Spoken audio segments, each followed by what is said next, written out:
What's going on, YouTube? Welcome back to the 3 Idiots Talking podcast. Today, we are here with Pink Floyd's 11th studio album. We're getting close to the end of the Pink Floyd discography.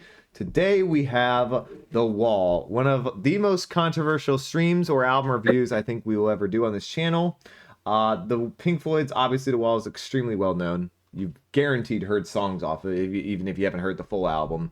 Album came out in 1979. It is 26 songs long, an hour and 20 minutes. I'm going to let one of these two, whoever wants to talk about it. And the reason I called this controversial is this is an extremely popular album, whether you think it's great critically, whether it's just a favorite, whether you love songs on this. It's very popular, which always leads to some controversy, specifically when you have a great band like Floyd, who has a lot of great albums. This album is often in the critics' favorites a lot, but it's also probably one of the most well-known albums Pink Floyd ever made. But I'm gonna let these two take over. Talk to me about The Wall. How did this come about, and what should people be thinking? More than me. I think I could do a solid job. All right, Noah, go for it. So do you just want to talk about the making of it? Answer two questions, because obviously there was a 2-year break between Animals and The Wall. How did this album come about? Whose idea was it, for those who don't know? Roger Waters wrote 2 complete albums on his own time and showed 2 of them to the band. One being The Wall, one being his first solo album, The Pros and Cons of Hitchhiking. He let the band decide which one they would do, and the other one would become his solo album. They chose The Wall, and then the work started for it, and it was incredibly stressful. The tensions were definitely at an all-time high of the band. A member even got fired. Who was the one that got fired? Richard Wright got fired. But he comes back by Roger Waters, right? He comes back after one album break. He's not on the final cut. So how much of The Wall is Richard Wright on? He's on all of them, pretty sure. Oh, okay. But he gets fired after The Wall. He gets fired because he was taking too long with his parts, and he didn't want. He took a vacation because he was also going through a divorce or something. Okay. So Roger Waters is like, I don't fucking care. Get it done or you're out of the band. Right. And he took too long, got kicked out. So so Roger Waters had that type of influence in the band to be able to even just kick somebody out because they were taking too long for him. Okay. They were kind of scared of him. So would you guys say The Wall is their second most popular album? Certainly. I mean, it might be based on just sales. I don't actually know which one is bigger between that and Wish You Were Here. But it's one of those two. All right. So we got Roger Waters, basically his baby that he wanted to create on the side, presents it to the band with another option. They choose this one. A lot of this is Roger Waters' idea. A lot of it's Roger Waters singing. And Richard Wright gets fired after this album for one album, correct, Noah? Yep, he gets fired until Roger Waters himself leaves the band. All right. Yeah. Is there anything? Would you like to know where the concept came from? Yes, actually, that's a great yes. Where did the concept come from? Well, they were touring and the album Animals, and they were putting on all these displays and stuff for the album, and really just hammering home the concept on the Animals tour. Roger Waters did not get along very well with the people that were coming to see their shows because they were very rowdy. He didn't feel like they were listening to the message of his music. They would just get hammered or high and cause chaos. They would shoot off fireworks a lot. There's audio recordings of Roger Waters yelling at fans at his concert for shooting off fireworks instead of listening to the songs. Of course. And he would just... And what? He spit on them. Oh yeah, he did spit on that. I forgot about that. He did spit on the fans at one point. That's assault nowadays. Yeah. A little more lenient back in the late 70s, but yeah. He felt more and more isolated from his fan base, and kind of came up with the idea of constructing a wall around himself. Okay. There you go. Thank you. I did not know that. I'd known everything you guys said before. I did not know that. I also didn't know Richard Wright had gotten fired after this album. I did not know that either. He got fired, but he was on the tour. That's so Yeah. weird. That's He was on the so tour weird. and he got paid as a session musician. So he was actually the only member of the band to make money from the Wall tour. Yeah, they spent so What? much they spent so much money Oh my on like god. all the stuff that goes along with this one because they got This is really a big dramatic tour, with their right? live stuff. It was a big, Oh big yeah. tour. The tours are huge at this Yeah. point, which is really weird because they never fucking recorded any of them. There's like no concert footage from this shit, no live albums, which I don't understand at all. Great information. Now, I wanted to last thing before we get started. I want to talk about this album cover. It's iconic, obviously. It literally just says Pink Floyd The Wall. Spray looks And like it it's kind of does. meant to be painted or spray painted on. Iconic album cover. It's very understandable and basic. It's cool. I like it. I think it's very you It's a just see nice that you font. immediately it's a nice font and you immediately know what it is. Like there's no like trying to remember what that one is. No, that's an iconic album cover. Well, if you can read, Well, yeah. if there were, even if there wasn't, you just see that font, you're like, boom, I know what that is. I think it's iconic. I'll give them credit. It's a fantastic cover. We'll see how it goes. All right, it's time to start the wall. Pink Floyd's 11th studio album with In the Flesh. Jimmy.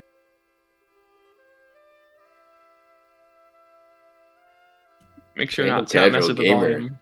Random Casual Gamer said that the greatest song of all time is on this album. Woo! Hot take. There it is.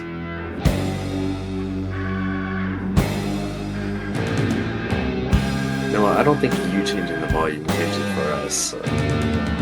Oh no, I was just telling Ryan to not raise this volume for the stream because it was gonna explode like it did at the start.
Go to the show.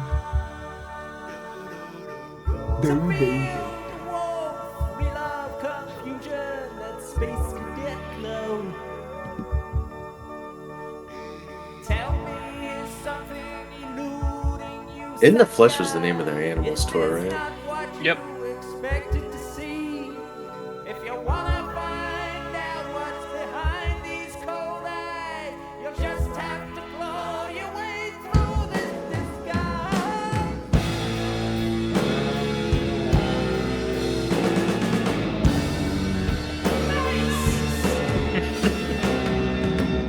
We got some banger full questions coming up with this one. Does he say turn on the sound effects or I don't Turn want on sound the sound effects? effects. Turn It on. always sounds like he says, I don't want sound effects.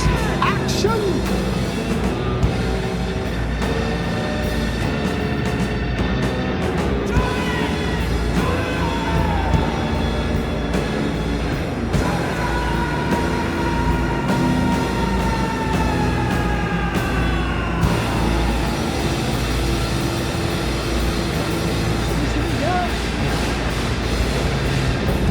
Who's playing this here right now?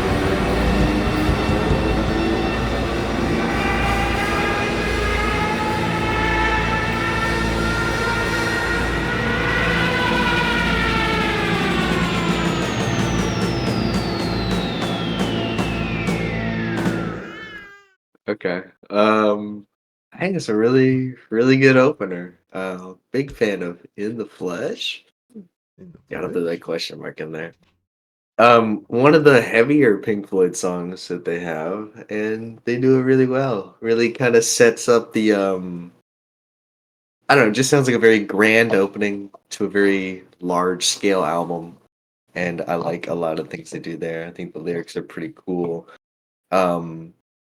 Vocally, I think Roger Waters does okay. I think he's doing all right. And big fan of the guitar riff. The production is pretty friggin' stellar as well. Yeah, I'm gonna give In the Flesh a 9. Ooh.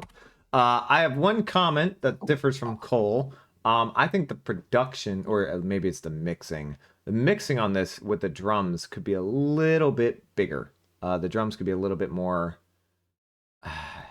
It sounds like a studio. It sounds like a live recording, is what I'm trying to say. I know there's a ton of sound effects, but this sounds like it was recorded live in like one take. It doesn't sound like each instrument was recorded separately or anything like, or in a studio. It just sounds like it did this like at a show or something. Mm-hmm. Are you saying that because that's how it actually was recorded, or that's how it's supposed to sound? I mean, it seems pretty intentional. Okay, well, When the first lines are, so you thought Yes. you'd like to go to the show. I get that. I just wish the drums were a little bigger. That's all. The only comment. Great song, absolute banger intro. Not their best intro track, but one of their top 4, maybe even top 3.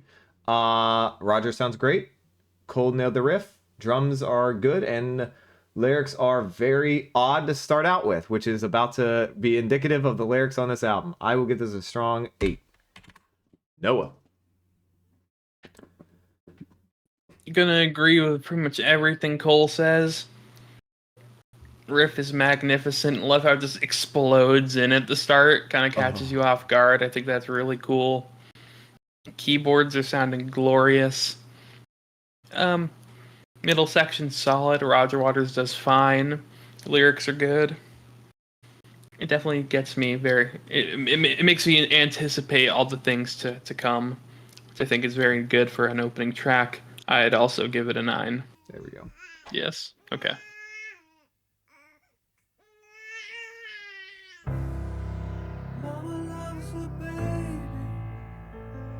That's nice. Aw.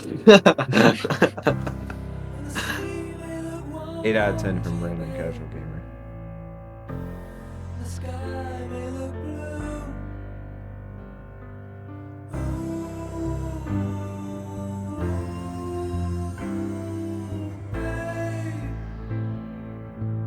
I wonder how many more of those we'll get on the album.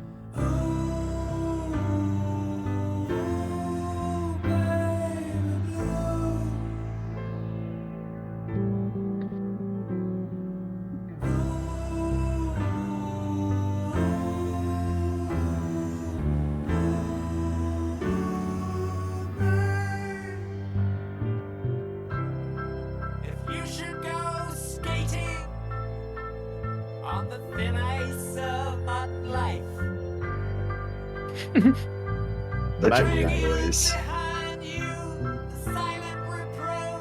I'm not sure who he's supposed to be here. Is he the dad?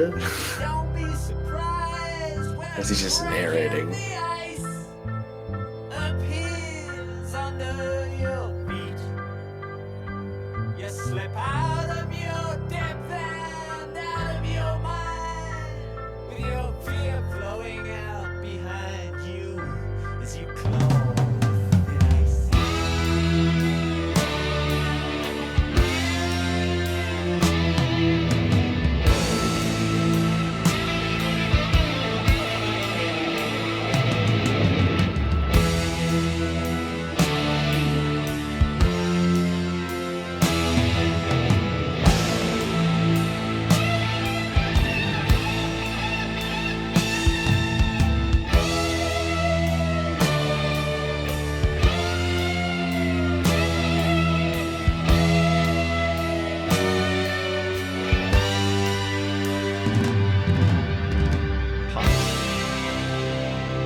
And it, for some reason, did.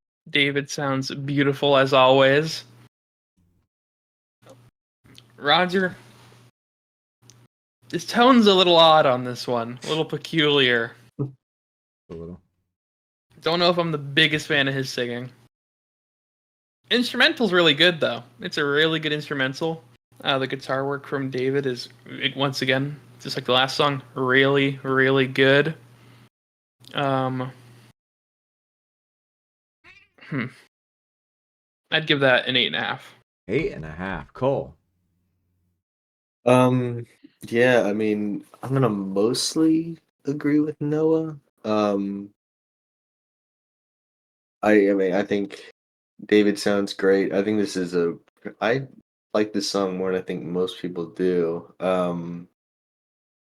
I kind of like, I don't know. Roger's vocals are so weird that it kind of works for me on this song. Like, they're just so creepy that I can kind of get into it a little bit. It's almost like he's playing some sort of character. I'm not entirely sure who he's supposed to be when he's singing, because he's definitely not Pink.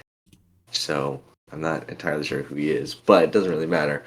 I don't know. It's just kind of like so far over the edge of being weird that I kind of like it. And then it's got a really good outro, and Gilmore doing his Gilmore stuff with a cool little guitar solo at the end. I'm gonna throw the Thin Ice an 8. 8 for Cole. The whole concept behind this album has always bothered me a little bit, and I'll get into that later. But just specifically talking about this song, I think it's fantastic. Instrumentally, I do not like Roger's voice at all on this, and that'll become a very popular theme, I think, for the rest of the time. But I think he sounds a little. He just sounds childish, I guess is the right way the nicest, politest way to say it.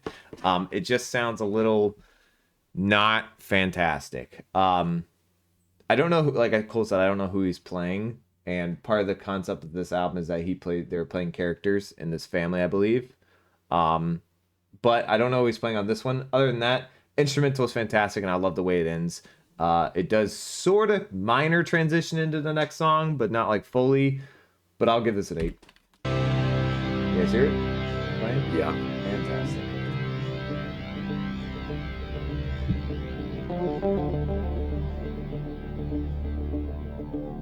Diabolical. Dad is flown across the ocean. See, that I don't like.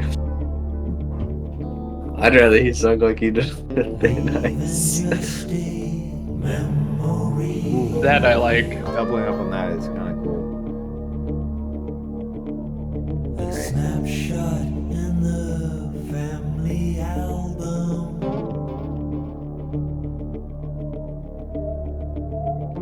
Daddy, what else did you leave for me?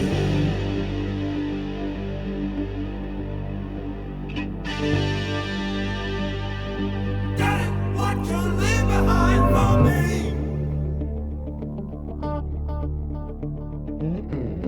All in all, it was just a brick in the wall. All in all, it was all just bricks in the wall.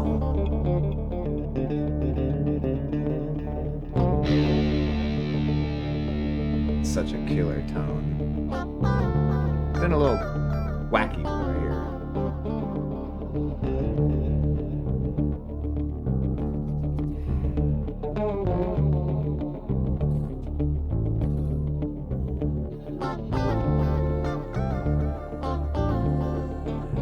A tremendous suspense being built.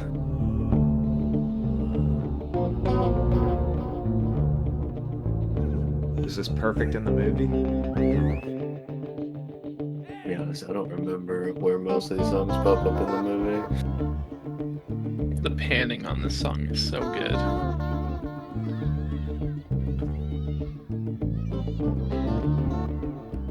The first album of the 80s, even when released in 79. I don't get 80s vibes from this at all, but that's just me.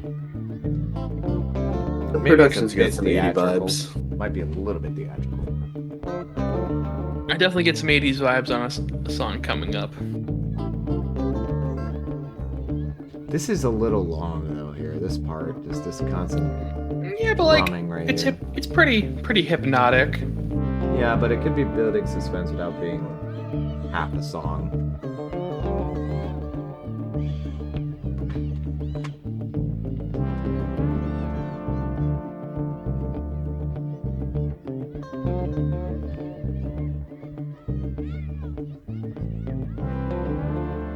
as promised, we will go straight through these two. These three. Let the transitions flow.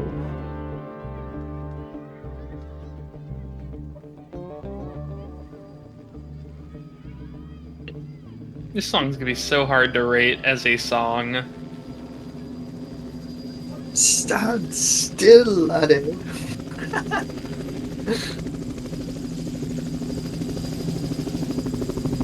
What is the helicopter for?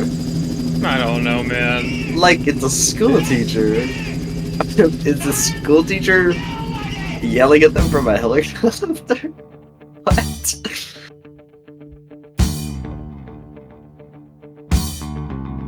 I always thought it was some cop yelling at somebody. That's a teacher. Some pop? Someone's dad? Cop! C-O-P! Oh, Jesus! I didn't hear that at all. Why would a helicopter though? Like, what does a cop have to do with this though? It's a song about teachers. You are in a whole nother atmosphere right now. Forget it. Exposing every weakness, however carefully hidden by the kid.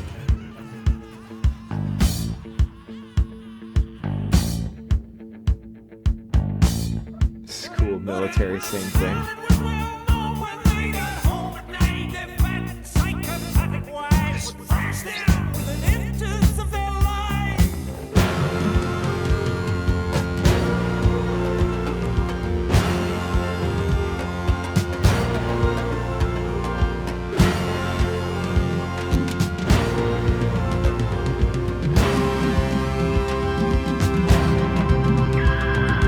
We don't need no education. That is a really remarkable transition. We don't need no thought control. Lyrically, he was ahead of his time on this album. No dark sarcasm in the classroom.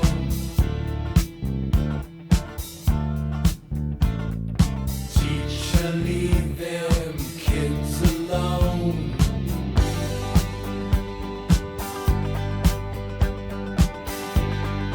Hey! Teacher, leave them kids alone. All in all, it's just another brick in the wall. You can't groove to this. Something fucked in your head. Rhythmically. Yeah, groove to this.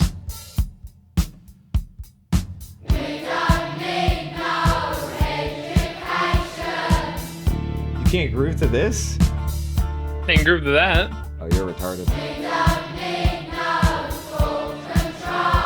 I mean, the groove is still there. You know, the bass was out.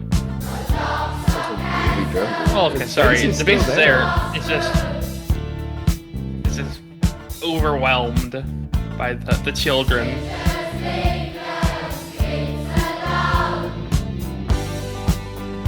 If you don't groove to this, you're probably a Cardi fan.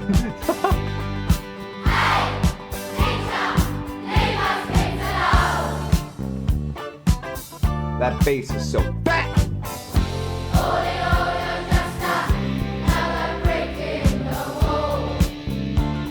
The whoa. Whoa.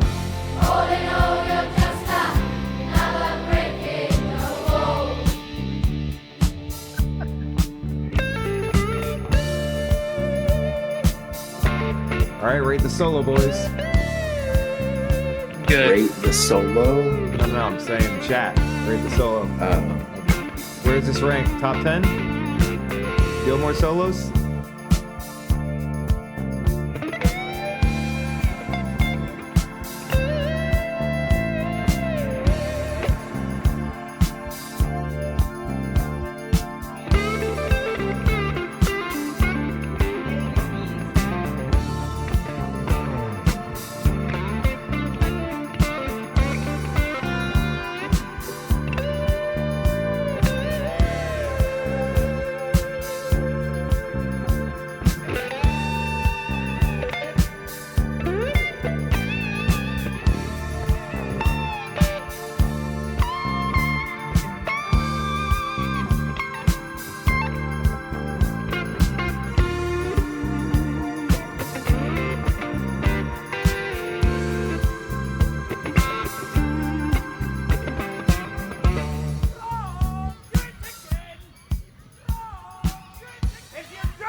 Michael's favorite line. Can't have any pudding!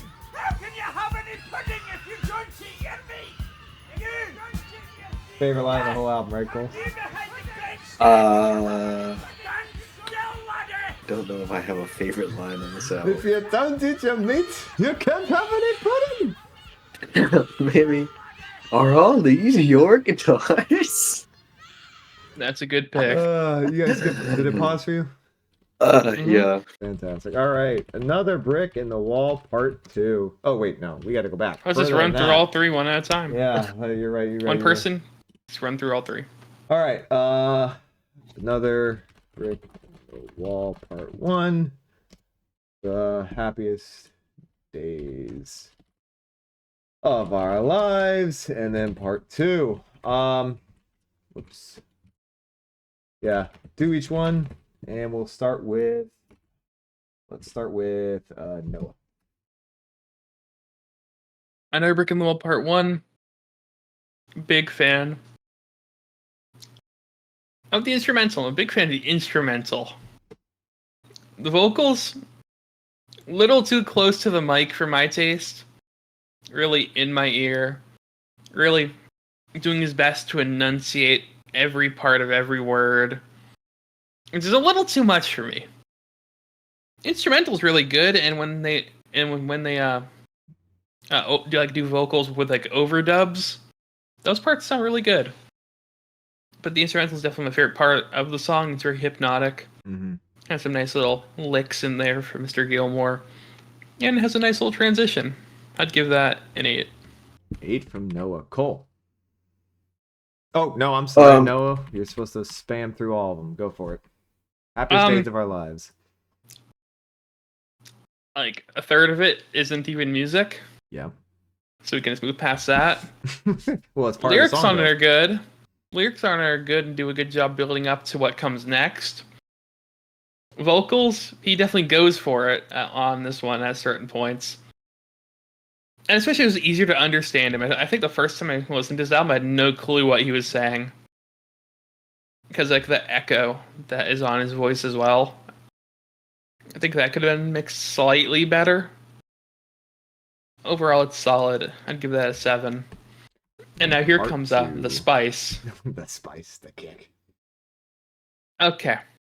Really groovy. Fun song. Backs. Do not like the rhythm guitar tone. Oh. Do not like the rhythm guitar tone. Whack opinion. Truly It is whack so opinion. incredibly thin. I am not a fan of the rhythm guitar tone. The melody itself is really good. The hook, the leave them kids alone, it's really good. But I'm also not a fan of the children's choir, even though I'm aware that like conceptually it makes perfect sense. You know, the song about school bad, teacher bad. It would make sense to have a children's choir for a choir if you were to use one in this song. That doesn't mean I have to like it though. It's true. So I'm not crazy about that. Guitar solo is really good. Big fan of the guitar solo. He's really bending like crazy on some of these notes. He can make one note last a really long time on this solo. It's very impressive and it sounds really good.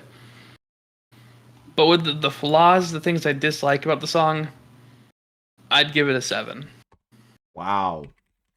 Part 1 higher than part 2.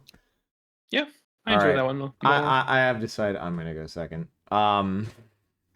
Part 1, cool little rhythm section here, but it dies out and fades way too early, and the rest of the middle part of the song the middle part to the end builds the suspense building, goes on too long, doesn't need to be half the song, and it doesn't really even build into that much of suspense on the next part, which kind of always triggered me about this song is that you're keeping this rhythm to build suspense, but then you do really nothing with it in the next thing. In the happiest days of our lives, you don't do anything with it. That being said, it's a cool rhythm. It just goes on for far too long, at least in my opinion. 7. For happiest days of our lives, don't like the start, as Noah said, kills the suspense building, but then the rest of it's really cool instrumentally.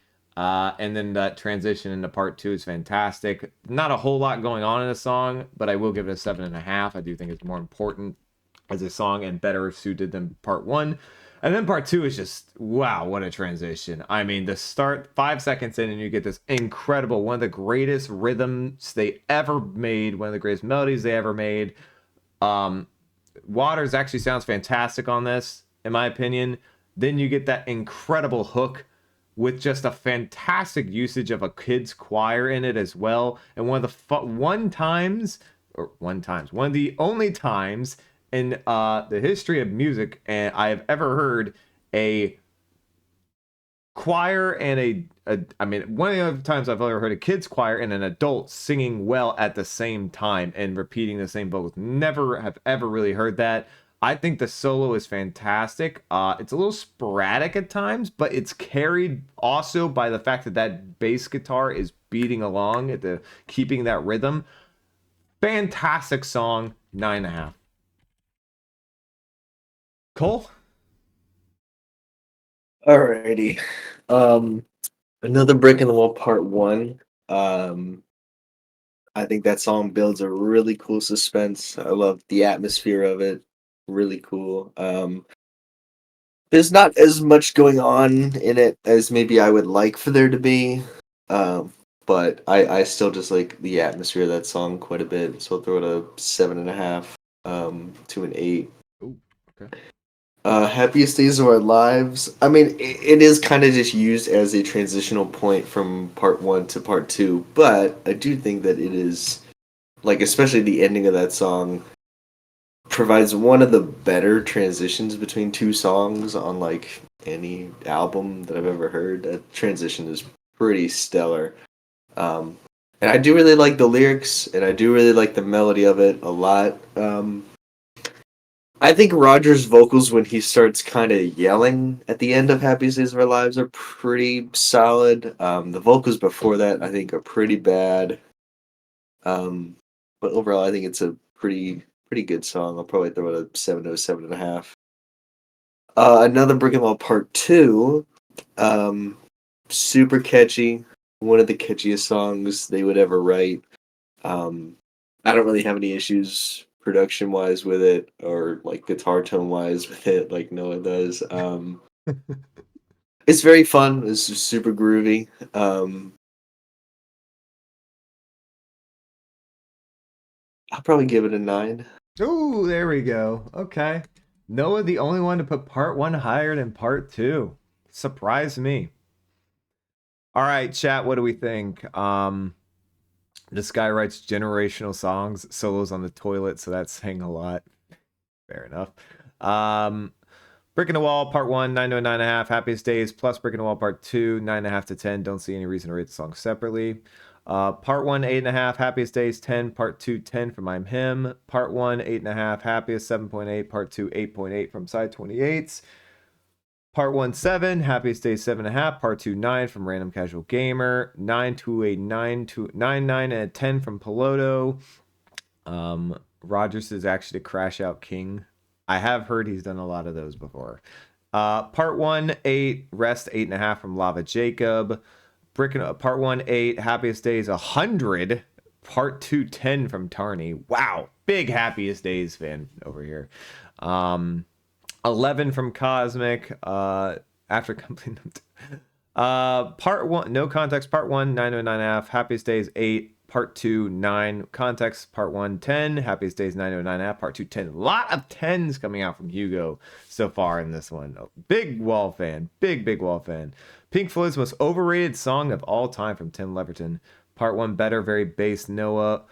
Another Brick in the Wall, part 3 is the best one easily. Rhythm guitar was Bob Ezrin's idea. Part 3. Yeah, I have no idea what he's talking about. Part 1, 7.5. Happiest Days, I'm 8. talking about part 3. I was just surprised that someone would say that.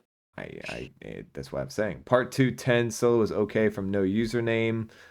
Okay, jeez. Second most emotional guitar solo ever in Tarney's opinion. Happiest Days, 9.5. What? Part 2, 9.5 from Wild Palms. It's one of the least emotional Gilmore. That's not even that emotional of a Gilmore solo. What are you talking about?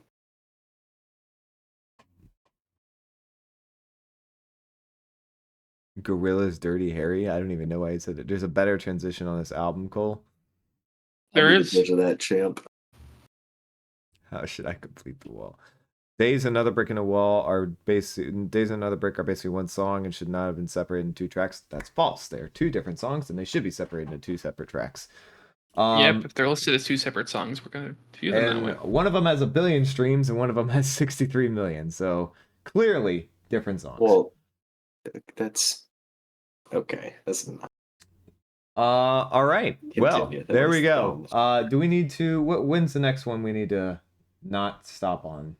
We good? She for... can just do Mother by itself. All right. You don't really just do like Empty Spaces and Young Lust together. Got it. All right. Yeah, Up next, we They'll have a panic attack if you don't. We have I will. No, I have a panic attack. Well, I'm saying they maybe. Oh, you're saying they should have been 1 track. Okay, WR. I got you. All right, fair enough. All right, up next, Mother. Big And you breath. ended the Do you jam. think they'll drop No, I didn't. It just took so fucking long because we had to do 3 separate Oh, yeah. fucking readings. That's gonna happen so many times. Well, this album is fucking stupid. Who makes a 20-song album about, or 26-song album about fucking... Somebody will have to one day eventually explain the concept of this album to me properly. There's some moving parts going on here. Yeah, It's about his childhood and his current situation. He's having a rough go about it, but it's kind of his fault. All right. Noah, are you in it? Yep. Doesn't say you're in it. It says you left. Great. Things are just really going well. What a day for this one on one of our longest albums. And I just had In the Flesh fucking ear blast me.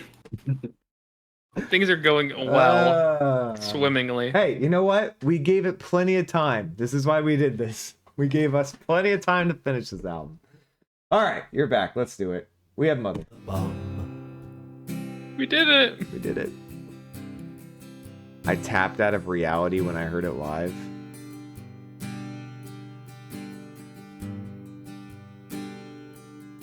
You can do what? Mother, do you think they'll like this song? Maybe.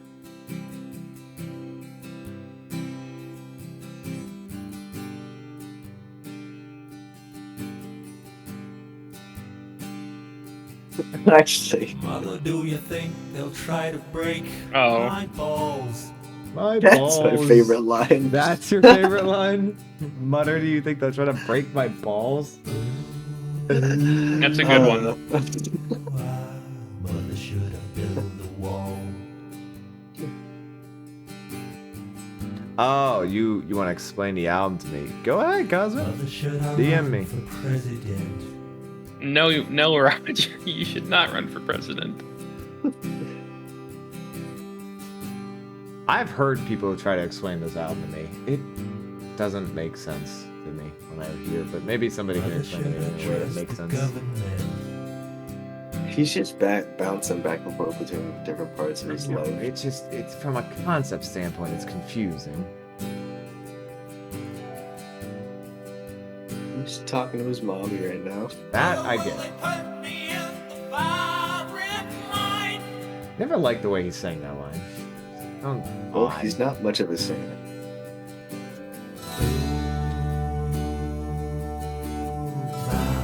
Is it just a waste of time? I love the Hush now, parts of the baby, concept. baby, don't Yes. you cry. Mama's gonna make all of your nightmares come David true. Gilmour's my mom. Mama's gonna put all of her Is that you or are you reading that? Mama's gonna keep you That's all right you. here That was me. under her I'm proud of that. wing. She won't let you fly, but she might let you sing. Mama's gonna keep baby cozy and warm.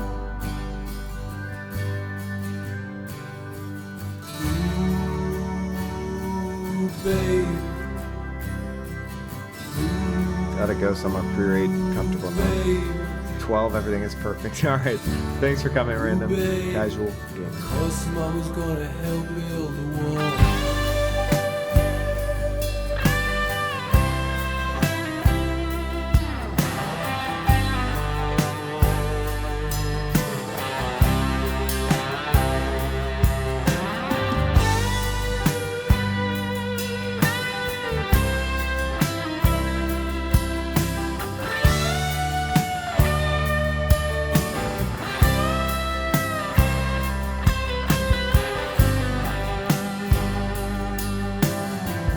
Do you think she's good enough?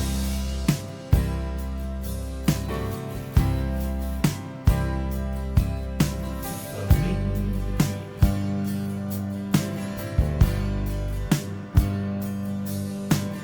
Mother, do you think she's dangerous?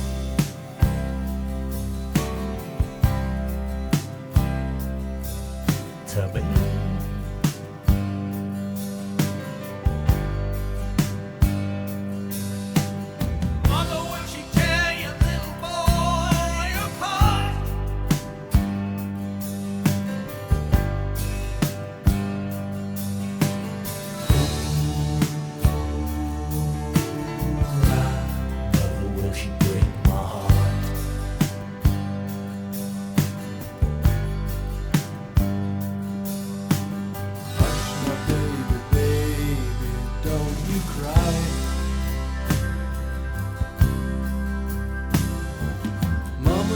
Check out all your girlfriends for you.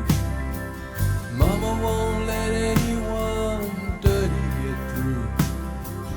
Mama's gonna wait up until you get in. Mama will always find out where you've been. Mama's gonna keep baby healthy and clean.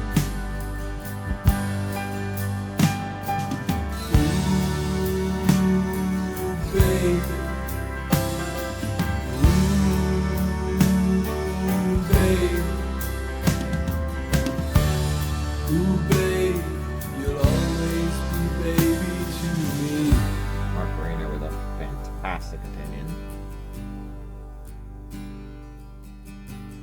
Mother, did it need to be so high? That is a great line at the end there. Okay. We have Mother. I'd like to go first. It's been a minute. This is one of the most underrated songs on this album. And I'm just taking Is that. it? I'm just taking let me explain why. I'm taking that from a popularity standpoint because maybe it's critically acclaimed by the Floyd fans or whatever, but I don't think a whole lot of people, popularity-wise, think of Mother when they think of a top 10 or top 20 Floyd song, right? It's not out there in the top ones. But I think, the problems I have with this song, and I do think it's underrated, but I do have issues with it. One, I think I saw a great take from Mark Rayner. It's a little long. It's a little too long. I think there's good reason for the length, but I think it could have been shorter. He probably didn't need to include so many different mothers, do you think, or type of things. I really like the concept of this song in relation to the album. I really like the concept that he's going for on this part. I wish more of this album was like this in this relation. I wish there was more of a personal, in-depth look at Roger Waters' own childhood and development throughout the rest of this album. I feel like it's lacking a bit of it because I think this is the type of concept I could certainly get behind and really do enjoy in this album. I do think it's weird that he transitions to his mother's voice and his mother's thoughts about protecting Roger in this song. I think that's kind of odd and it creeps me out a bit. Not a huge fan that he does even try to like change the voice. It's the exact same thing. What? The instrumental is What? It's a different person singing the David mom's Gilmour thoughts. sings the mom. Yeah. Well, David Gilmour sounds exactly like Roger Waters on that. Which That's why I said David Gilmour's my mom. That is very, very weird because they sound What exactly They alike. don't sound No, they don't. anything On alike. that part, Gilmour sounds, it's like he's trying to sound like Roger Waters. It's very Indefensible. strange. It is What not are you indefensible, that's a talking fact. about? No, this is brain damage. No, oh no, my no. lord, they don't sound anything like each We cannot spend other. all day arguing about this. Oh Point my is, gosh. I really like the idea of this song. I like the instrumentation. It's soft, it's solemn, it's a very inner thought-provoking thing. I think it's a little weird at times, especially now that I know it's Gilmore singing. The Gilmore singing part, that's even weirder. Gilmore singing to Rogers is odder, even odder than before.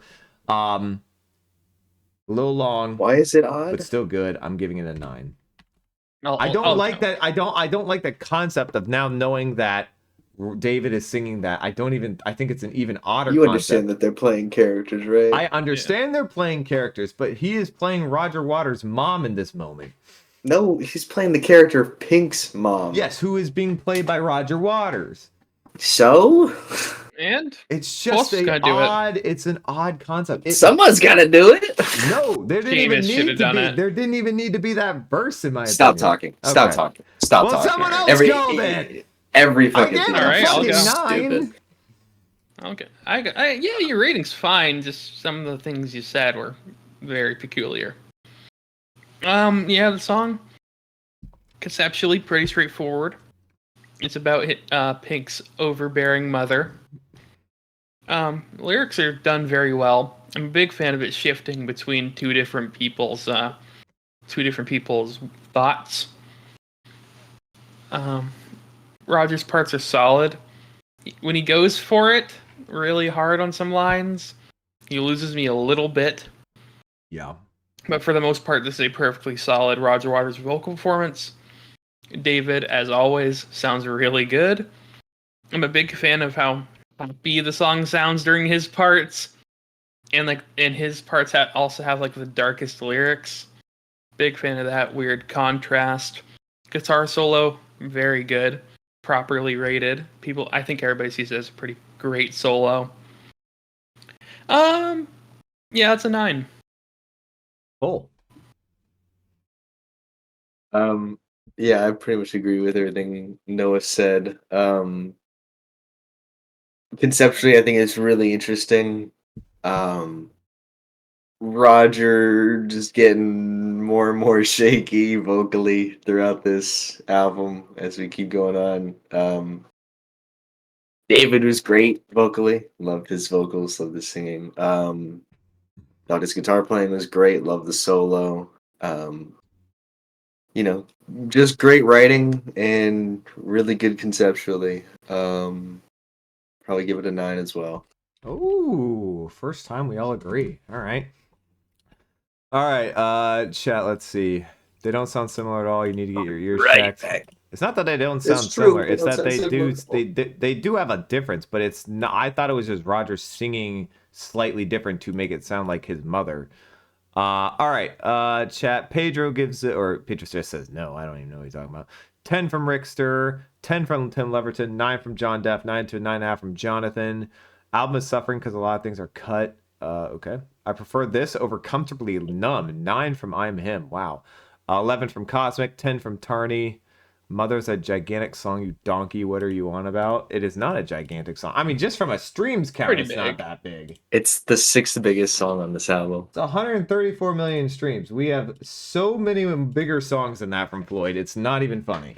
Okay, so get the fuck off of my back about me saying it's not very popular. Because on a discography standpoint, get it right, it's not. I know you fuckers like it. I get it, but it's not that popular from a streaming discography Probably in standpoint. their top 10. It is not. All right. It's top heavy. It's not nearly as popular as as you fucking Floyd fans try to make it out to be. It is not even in the top. I've heard it on radio I've before. never heard it on radio. Anyway, we got to keep going. well, Tarney I gives it a have. 10. Carnicorn gives it a 10. 10 from Piloto. Okay. I completely disagree with Chad on a lot of these opinions. 8.5 from Lava Jacob. You're so wrong. The fact you couldn't tell that there was 2 people singing on that song is unreal to me. I still would have just kept going if you had not said anything to me about it. I knew. Holy I said moly. his tone changes, but I thought it was Roger changing his tone to sound like a different person. I didn't know it was a complete. It's just a different person. It's Whatever. David Gilmour. No context. 8.5 from Hugo. 10 from with context. 7.9 from Side 28. It's a little long. Mother's 10 from Wild Palms. 9 from Pedro. I am serious, WR. I've never given an opinion I didn't actually fully believe in. To be honest, I think I get what Ryan is trying to say. Well, thank you. One person, I'm him. I appreciate it. One person. With what idiotic take? I think the song would be a 10 if shorter. That's a good opinion. That's probably true. No. It should have been Nick. Stop trying. This is Should have been Seamus. That's the dog. I've never heard Okay. Mother You on the were radio. curious, You heard Ryan? Mother on the radio. I don't know what radio station you were. The song listening Seamus does not feature, like, Roger Waters is not impersonating a dog on Seamus. They actually just brought in a dog. He's also not. It's also pig noises on pigs. It's not Roger Waters. Yeah, the animal noises. We're going to on Goodbye Blue Sky. animals. It's not Roger Waters. You don't have to agree with it. You just have to understand what I was saying. I appreciate you at least understanding. These two fuckheads wouldn't give me the time of day. Because I'm really stupid. Look, Mummy, there's no plane up in the sky. Mother is not so popular. Thank you. Fucking T-Buyer talking like it's like popular song. Floyd. Yeah, popular it's Saturday relatively- song. It's not- probably a top 10 most popular Pink Floyd song. You're a crackhead for that I opinion. mean, if you're going by numbers, got it. I don't really see how it's not.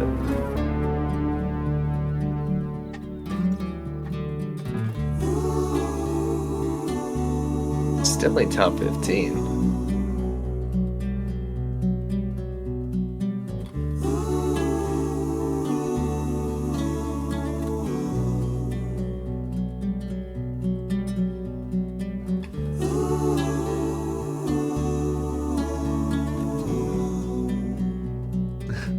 Thank you, Cosmic.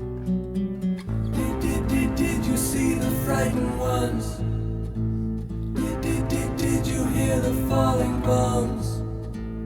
Did you ever wonder why we had to run for shelter when the promise of a brave new What? world unfurled beneath the Did you say something hilarious? What Mark Rayner said. Okay.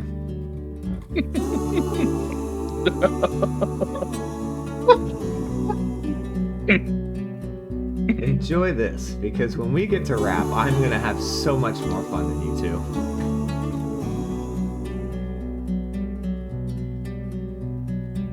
Did you see the frightened ones? Did you hear the falling bombs? The flames are all long gone, but the pain lingers on. I thought this was good. Goodbye, blue sky. Goodbye, blue sky. Goodbye. Goodbye. Hello, Flip. Appreciate it. Philip, not Flip. My apologies. All right. Goodbye, Blue Sky. Short and sweet little song. Cole, Mr. Laughing at everything chat's saying right now, go ahead. That is really funny.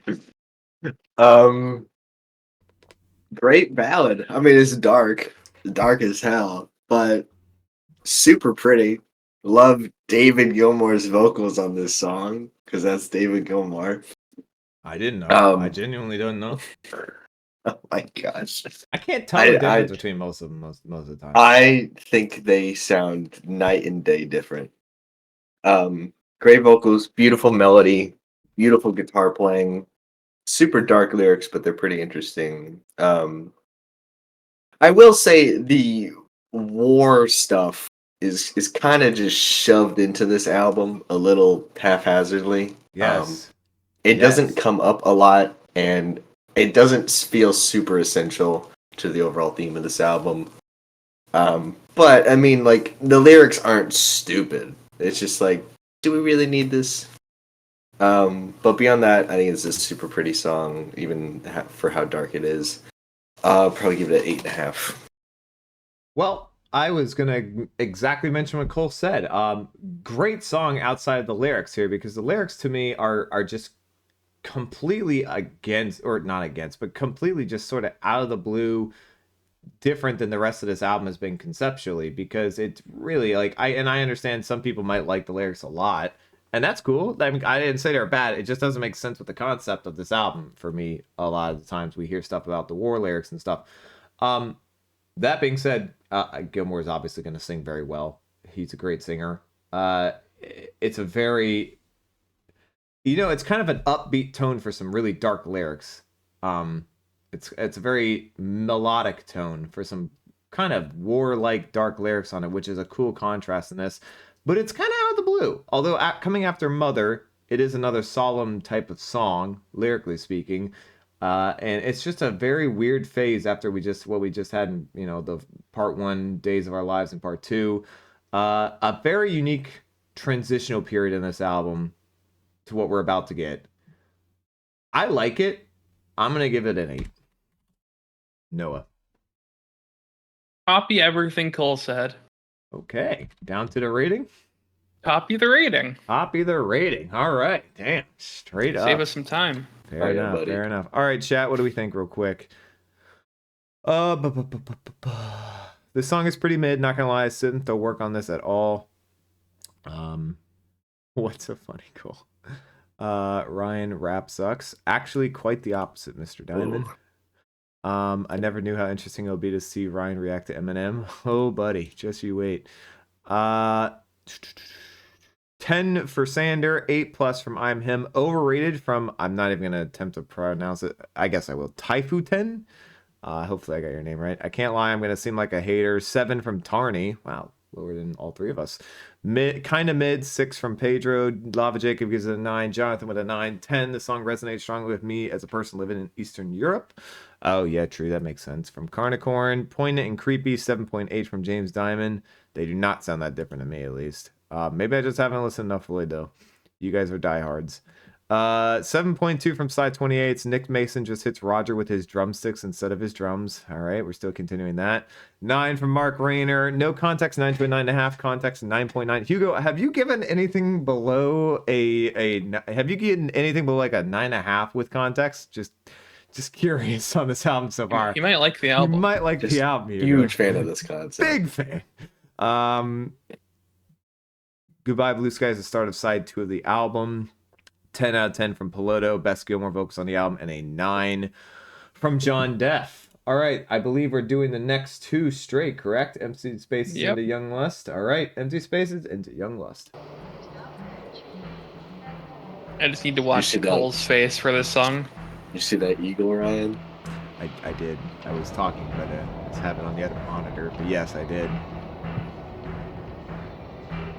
Everything crossed. I need to watch Cole's reaction. It's about to get dark.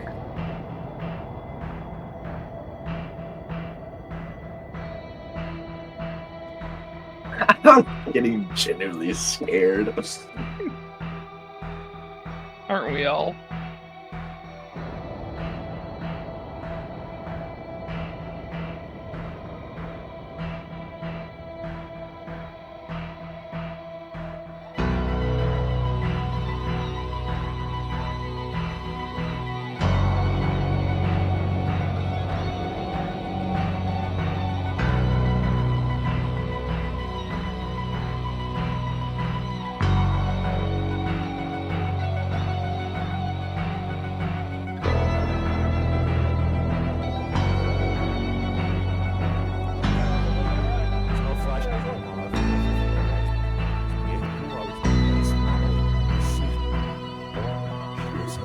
Getting anxiety. Oh my lord. Oh no. What shall we use to fill the empty spaces where we used to talk?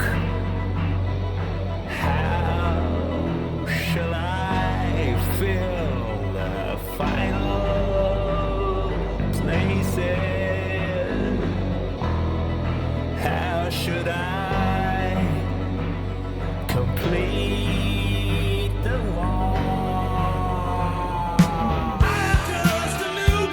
What a transition. Good lord.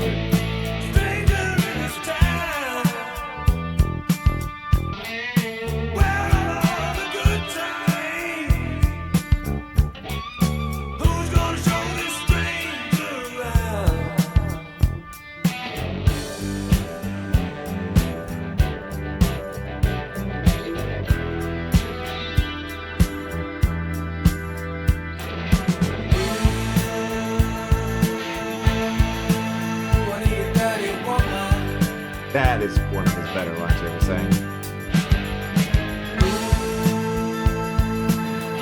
What? That's one of the best lines he's ever sang. I need a dirty woman. The way he sings it. Ooh. I'm assuming this is David. It's Jagger. I mean, it sounds better than Roger. Well, because one of them knows how to sing.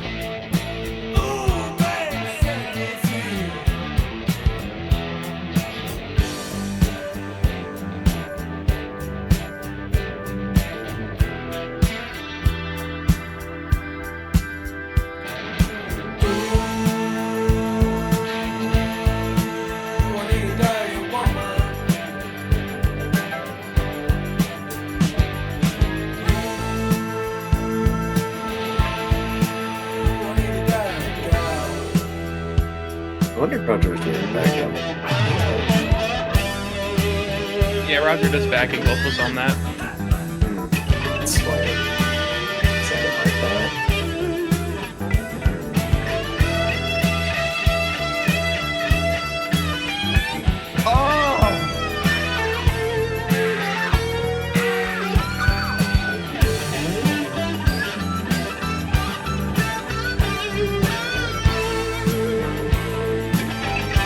Pinch harmonic spamming David.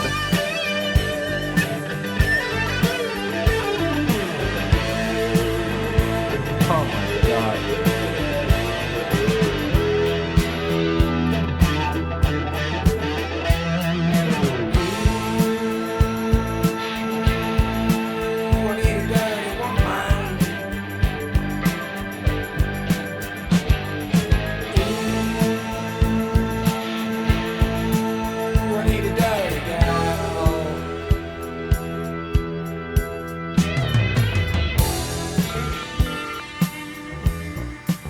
I will, Mark Rayner, and you can't stop me.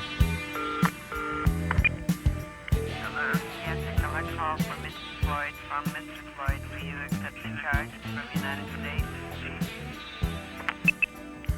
No, you hung up. Is this your residence?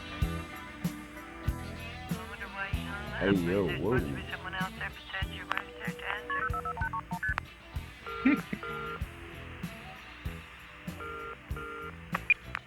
Hello, this is United States calling. I'll just say it right now. This part goes on for a little too long. Yeah, alright, I might just pause it there. Alright, we had empty spaces. Isn't that Richard Wright answering the phone? We had Young Lust. Or is it Nick That sounded Mason? like that sounded like a woman. Alright, Cole. No. Oh, the like the person the man? woman calls. Actually, no. I hope that was. I'm not sure. Noah, I'm do pretty both. sure I saw that in the video. Oh, Migo? Okay. You up. Well, we have the best, probably the best vocals, solo vocals on the album so far. David is killing it. Definitely, probably the song I have the most fun with so far. You gotta start with Empty Spaces, champ. Yeah. Oh fuck! Yeah, you I do have to start with Empty Spaces. All right, let's just dampen the mood severely. Okay, instrumental, really good. Builds a lot of tension. Awesome. Anyway, oh man, Roger Waters sounds fucking awful. I have been a Pink Floyd fan for, God, it's almost been like we're coming up on a decade soon. Getting old, Unc. Yeah, about to be on the right side of 20. Boy, never once in these 9 years have I thought David or Roger Waters ever sounded good on this song. He sounds terrible. His voice is so scratchy, and the way he holds out the notes, it's honestly grating. Complete the wall. It hurts. It hurts me. That song's like a 4. Oh, an absolutely brutal ranking. That one's okay. Now let me get back to talking about my baby. Yeah, great instrumental. This thing is grooving and bopping. I'm having a lot of fun with this song. Best solo vocals on the album so far. Really catchy hook. Great guitar solo. Loving Dave spamming his little pinch harmonics, making it just scream. Only issue I really have with the song is the outro. Tad bit too long. A little too long. That's a 9. Interesting. Cole, I need you to go second. Boy, Noah, you absolutely killed that shit. Not gonna lie. Empty Spaces, cool instrumental. Roger Waters, I don't know why there's a dying fucking toad in my ears when he opens his mouth on that song, but there is because his vocals are fucking garbage. He sounds like dog shit. I fucking hate his singing on that song. It genuinely gives me anxiety. He's horrible. Instrumental solid though. Instrumental solid. I'd probably give Empty Spaces like a 3. I hate his singing so much. Cool. Does transition really well into Young Lust though, I guess. So maybe I'll give it a 3.5 for that. Young Lust, one of the hardest hitting songs Pink Floyd would ever write.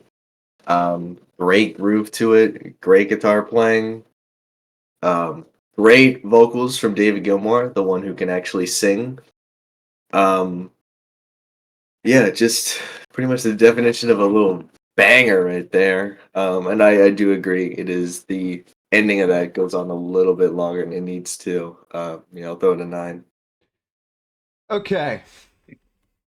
Now it's time to get controversial. I know the popular opinion is to hate on Mr. Waters for his vocals on a lot of different songs on this album. But for me, I have actually never had an issue with his vocals on this song. It's super short vocally.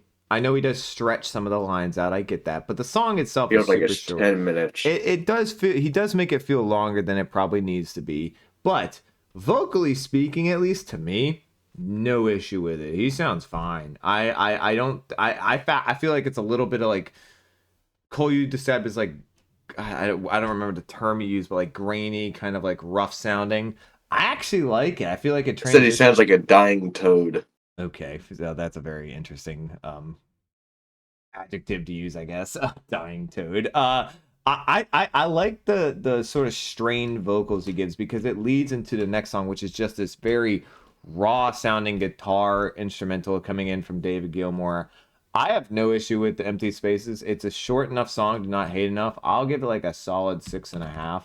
No real issue with it. It doesn't do a whole lot for me, but 3s and 4s to me are a little rough. Young Lust though, wow. What a transition. One of the best they've ever done. Top 3 for sure. Absolutely fantastic performance here from Gilmour. I mean, you listen to the previous song's vocals between this, night and day. It is night and day. You can definitely tell there's an improvement. Now, I didn't trash Roger Waters like you guys did, but Gilmour makes it clear who's a better singer on this song. Incredible instrumental, fantastic drum groove, extremely well done rhythmically, and the lyrics are also fantastic. This is, to me, the first 10 on the album. Okay, chat. I'm going to have to scroll up a little bit to see what we got, but here we go. His voice is too dry. Noah 100 Aura. Oh my god. They have The no aura. idea. The aura. Noah's aura farming today.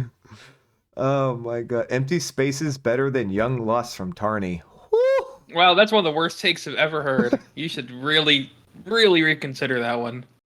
Noah, how can you tell the difference between Waters' voice and just any random British street? If you know any random British man off the street, if you know, please tell Ryan the secret. I would love to know the secret. Please do.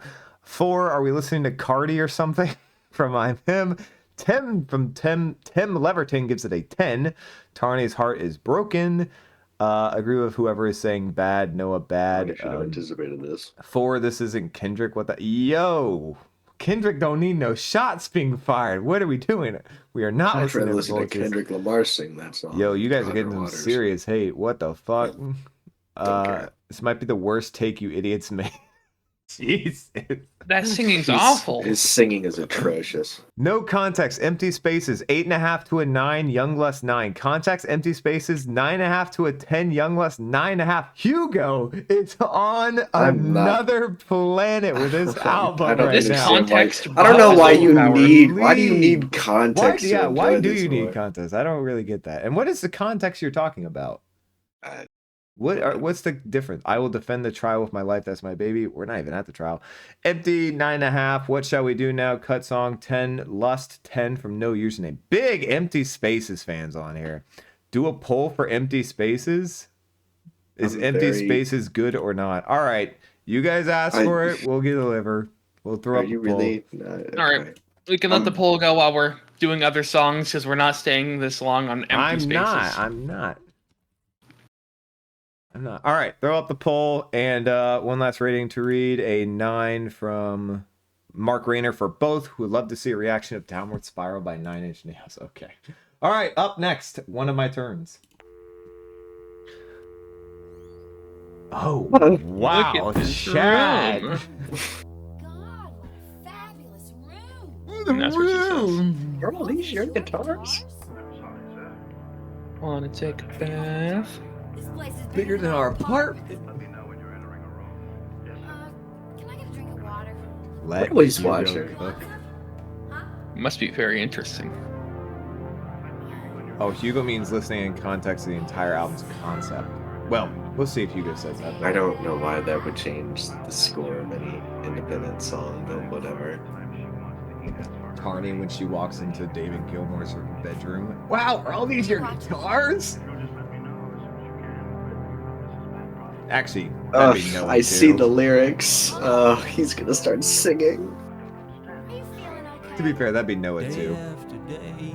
Get this dying toad out of my left ear, please. Like the skin of a dying man. Oh my lord. I loathe how he said man. Night, we pretend it's alright.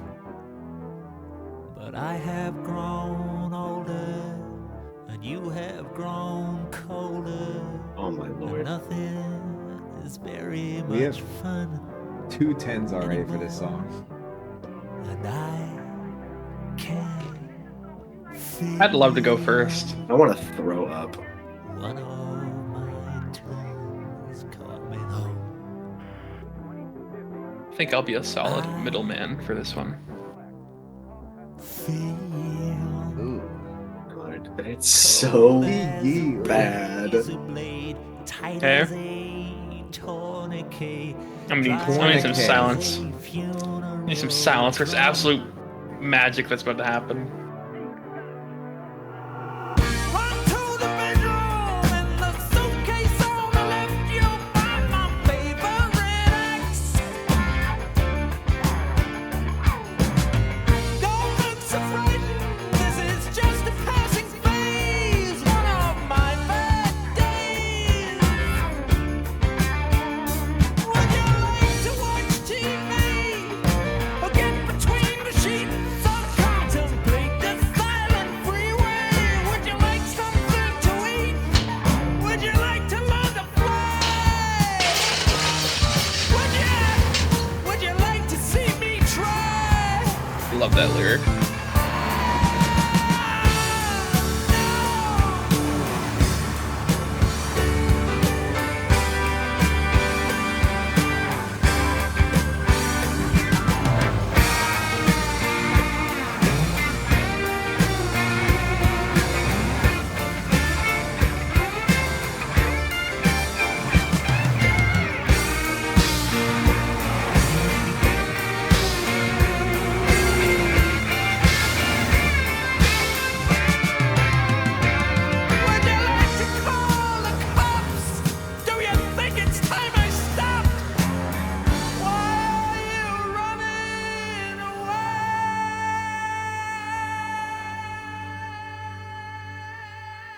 Okay, please All right, stop. looks like I'm gonna have to Jesus. go first. Holy. I'm gonna have to protect the song, I guess. All right, before you start, Noah, I want to answer Rickster's question. Rickster, if you how much to play an album, you can request an album in the description.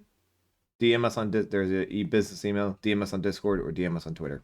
All right, Noah, one of my turns. Okay. First half.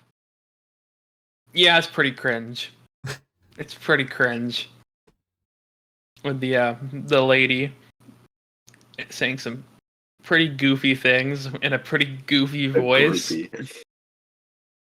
It's no, I'm not a fan.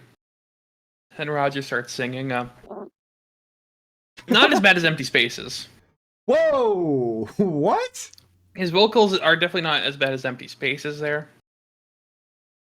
Are they good? Probably not. But they're not as bad. They're not grating. But then we get to the second half, where it just turns into a violent banger. And the vocals, I don't think they improve in quality. I just think the context fits much better. Of this guy just having like a full mental breakdown. I think Roger Waters' voice fit that very well. And it helps that the instrumental's absolutely grooving. David is going crazy. Rick's going crazy. Everybody's having a good time. And of course, there's sound effects of him like throwing shit, which it's nice conceptually. If you weren't already aware that this guy was like freaking the fuck out. Okay, so it's to sum it up, first half, second half, oh fuck yes. I would give it a 7.5. I'll let Cole finish. So completely disagree about this having better vocals than Empty Spaces. Just flat out wrong. The first half of this vocally is awful. He sounds horrific. The only thing that saves this from being like a flat out like 1 or a 0 is the instrumental. 1,000% on the transition. This instrumental is fantastic. This song is ruined by Roger Waters singing. If the lyrics on this song are awesome, the sound effects are so cool, the instrument is fantastic, Roger Waters sucks. He sucks on this song. He is fucking abysmal. If this was anyone else in Pink Floyd, this song could be a 10 or even close to a 10. It is completely and utterly ruined by Roger Waters in every aspect. And I'm not even one who's usually that against Roger Waters singing, but this is complete garbage. This is unfortunately, at best, I'm going to have to give it a 5 due to the instrumental. Cole.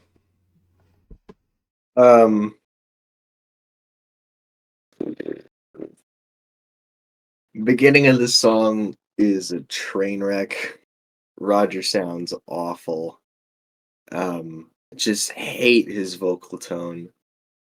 I don't really care if it like makes sense conceptually. That doesn't mean he has a good vocal tone. You could make sense conceptually and still have a good vocal tone. I don't know why having a bad vocal tone means that it makes sense.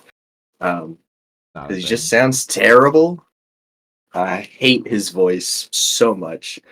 Second half, instrumental is cool. I like it quite a bit. Still hate Roger's voice in the second half. It's still really, really bad. I don't care that he's yelling now. He's just yelling badly. Yeah, and the instrumental does not save it enough for me to ever come back to this song with enthusiasm or ever want to put it on. Ever.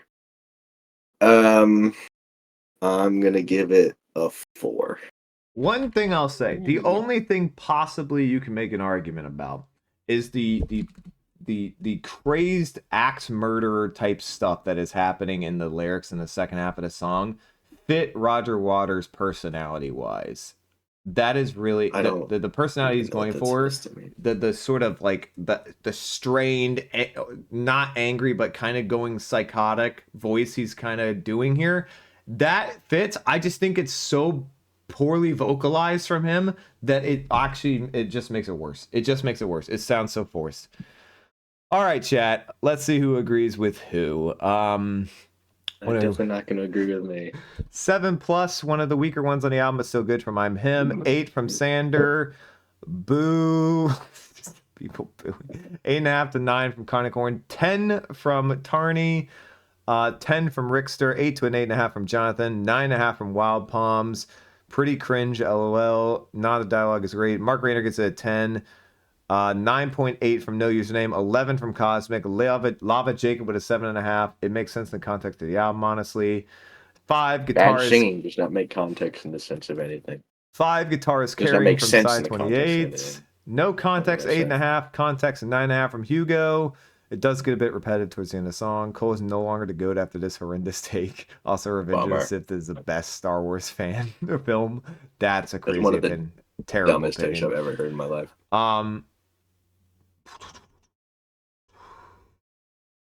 8 with no context from Hugo. 9 from Piloto. Roger in the screaming section sounds like ass. Indeed, he does. 8 is He here. does. A diss here. I'm not sure how to say your name. Nobody can sing it better because he is behind the idea. That doesn't even make sense, Piloto. Anyone I can can think of sing better. 40 people who could sing it better. Anyone else singing the song, anyone else singing wouldn't have given the same effect of a rock star having a nervous breakdown. I completely and totally Yes, it disagree. would have, because you could sign someone who can sing better. Who can sing angrily better. Justice for Mr. Waters? Nah. Not on this song. I feel like someone probably feels like if they're on Crazy Substance, I feel like I'm an alter. Okay, Cossack. Hear me out if I could run it through an app and fix Roger's wonky vocal, bro. I mean, Vince Ventura, if somebody used AI to fix Waters vocally, maybe the song could be good again. I don't know. 7 from a this here. John Depp gives it an 8. I like these young cats take. Thank you, Mark Cram Carm the 6th. Much appreciated and welcome to the stream. Roger Waters is a terrorist for these vocals.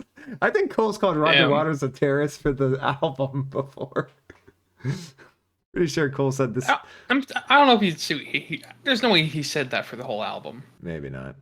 9 out of 10 from CW Editor. All right, what's the next songs we have to not skip? Or not skip, but not stop on. I think Oh we don't my got to Lord. really worry about it for a while. Okay. All right, up next, Don't Leave Me Now. Do you think Revenge of the Sith is the most exciting Star Wars movie? I think you're fucking 8 years old. AI is in music is the devil. If it can The make your voice anxiety sound better. The anxiety you got during Empty Spaces is what I'm feeling right now during this song. I'm sorry, Cosmic. I'm not trying to run over your comment. I'm trying to read everyone's, but sometimes you write a lot. Next song, heavily influenced Radiohead pre-OK Computer era. Well, I would not want to heavily influence that era.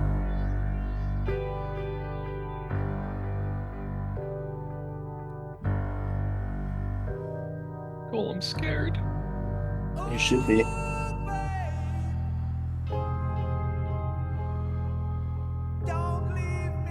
Is that breathing? Yes. Yeah. Oh, no. I don't know how I've never heard that before. Oh my god, that's actually... I don't like that. It's like, what channel do I focus on? The breathing that's gonna give me anxiety, or Roger Waters' terrible singing, which is also gonna give me anxiety? Stuck in a jail cell, you can't get out. You know what's really Yeah. odd? The character Pink is supposed to be a singer. Who can't fucking sing? Or something? Maybe it's I supposed don't to be a singer understand. trying to become a singer. No, he's already a huge rock star in this in the concept. He's not struggling. He's a singer who apparently sucks at singing. Oh my god. That's spine tingling, man. It's disgusting. I think he transitioned from a dying toad to a dying turtle. Jeffrey, there was only one band member that got fired, and it was after the album came out.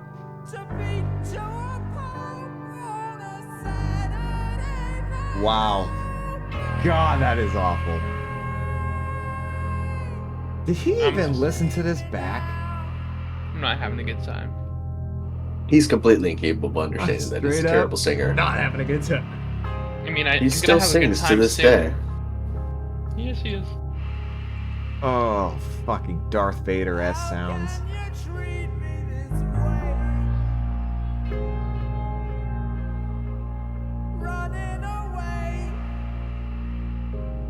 I'm just waiting for the part I like. What's up, 10 Talk? Roger Waters sings fine.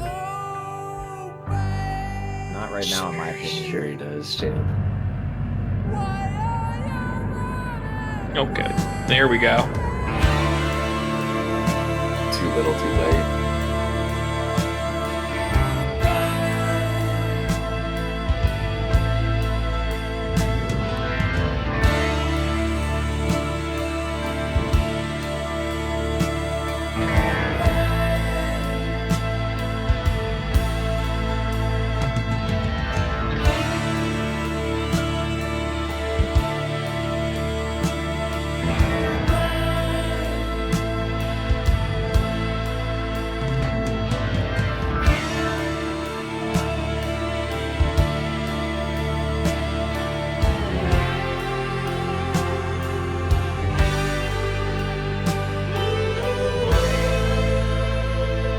Arnie, I didn't agree with you then, I don't agree with you now.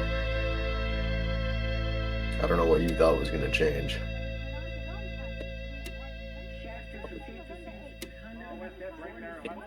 All right.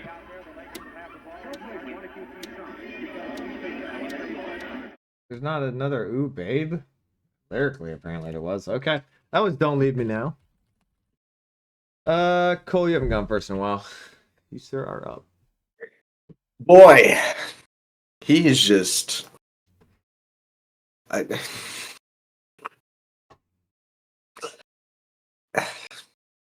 Cole's speechless. Like, Roger I just. Waters. I don't know, like, it's just a bad noise. The sound that he makes when he sings is just awful. Throw whatever context argument you want at me. You cannot isolate that noise and tell me that that sounds pleasant. And if you do, I mean, if you like that noise, I can't do anything about it. I think it's insane to like that noise that comes out of his face. As he just sounds terrible. I get that he's supposed to be crashing out, but like I don't see that as a reason for you to make a shitty sound. Like it just sounds bad. You can sound like you're crashing out and still sing well. I don't know why that concept is so strange to people, but whatever. The second half is not anywhere near enough to save it. It's got like 45 seconds of being cool just because of David Gilmour, and I can still hear Roger Waters singing even when David Gilmour is doing his thing.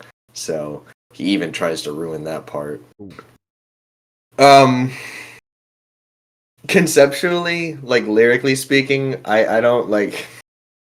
He's, if I'm correct, he's just like whining about his wife leaving him because she like cheated on him, even though he already cheated on her. So like, I don't really give a shit that you're upset about that at all. I don't care, dude.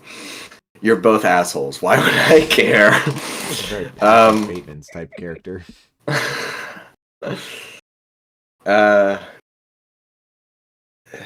3. No, I'll let you finish.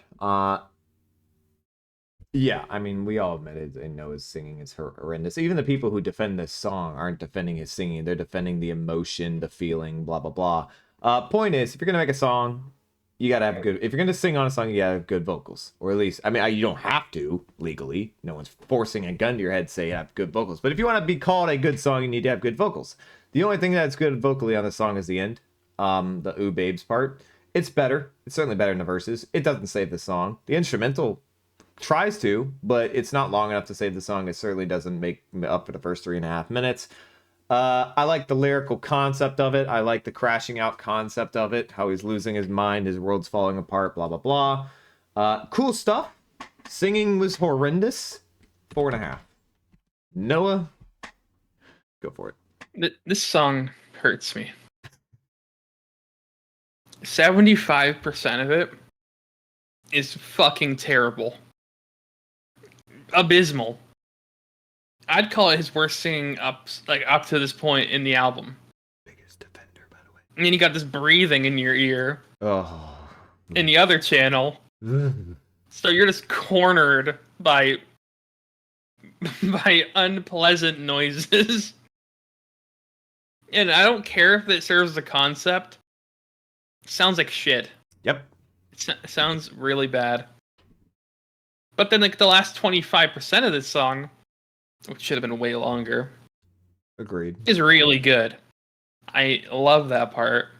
Too bad that I have to get through 3 minutes of that other part to get there. This one's pretty. Oof. It's pretty rough. 3. Woo! By the way, probably the biggest defender of Roger Waters on this album right here, of the three of us. Apparently. And I'll say this because I know what chat's already gonna say. Basically, is that you gotta rate this based upon feeling, but you really don't. It's the the feeling is great. You can have good vocals and still express that crashing out type of. I think anger you can feeling. express everything that Roger Waters is trying to express while also having a pleasant vocal tone. Yes, and the I don't breathing- understand. The breathing is just. I don't know why Chad disagrees with that. That's bizarre to me.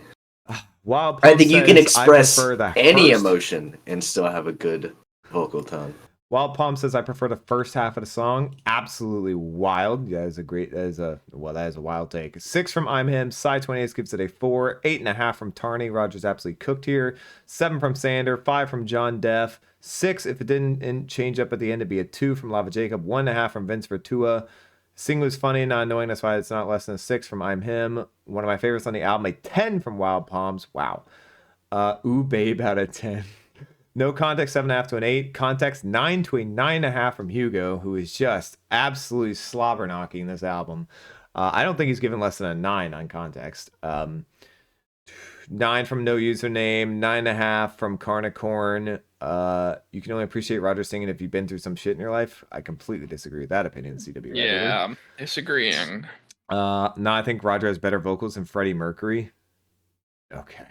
Wow, Okay. what a take. 11 from All right. Cosmic, 7 from Jonathan, so avant-garde. I don't know what's so pleasant. Oh my There's god. nothing even remotely avant-garde about this album.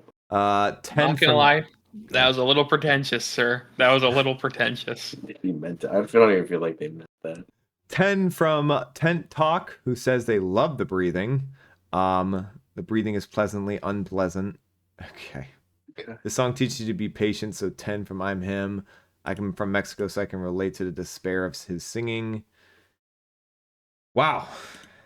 Wild opinions. All right, the Empty Spaces vote total is heavily in favor of yes, this is a good song. Really? I can't believe it. 41 way. people say yes. So let's throw up for Don't Leave Me Now. They're all going to say that they're Is good Roger's songs. vocals good on Don't Leave Me Now? They're Chad? still gonna say it's good. Well, let's see. We'll throw it up for a vote. A couple people agree with us. All right, up next, another Brick in the Wall Part 3.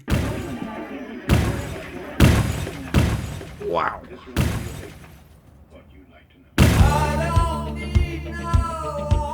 I've heard albums and songs about people going through horrible shit that they sing wonderfully.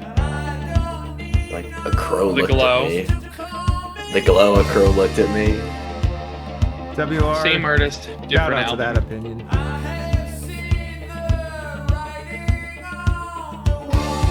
God, Lord, his voice is so bad. He's better here. It's the same thing. Just being louder. I think the instrumental behind him kind of affects the context for me.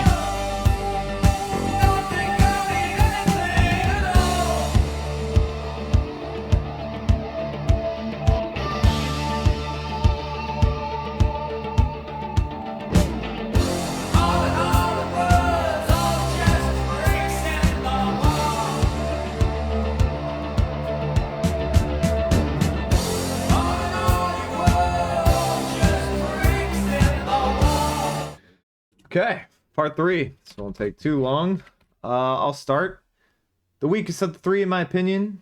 Roger singing does tremendously decline on this one. Still love the rhythm and instrumental though. Don't hate his singing as much as the previous couple songs, but it is the weakest of the 3. It's a 6.5 to a 7. Cool. Cool instrumental, bad singing, cool lyrics, like it conceptually, but pretty bad singing.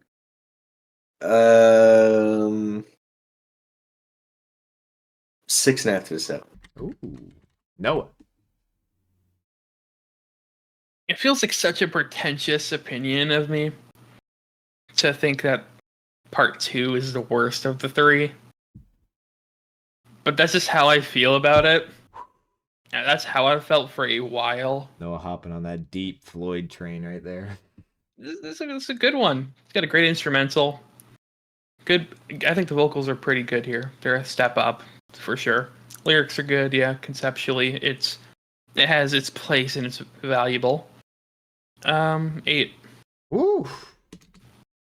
All right, we'll make this quick chat. Don't know why we paused here. Wait, are we not supposed to pause on this one? The transition into Goodbye Cruel World? I don't remember. I am not familiar with the transitions in it. I Alright. mean, I'm aware of them, but I don't. I avoid these songs as much as I can. 7+ from I'm Him, 10 from Rickster, 8 from Tent Talk, 5 from Side 28s. People actually think his voice is good. Part 3 is an 8, 5.5 from No Username, 8 from Carnicorn, Sander for 7, Lava Jacob 7. Best Brick in the Wall, 9.5 from Mark Rayner, 6.5 from Jonathan. More breaking noises, so a 10 from Tarney. Context, 10 from Hugo. He cannot sing, 5.5 from Vertigo, 5.5 from Vince Ventura. Best part 2 is definitely the worst out of the 3. Okay, that's crazy. All right, up next, Goodbye Cruel World. I'll play it from this part, I guess. I guess a kind of transition there. No, is there another transition we need to let go?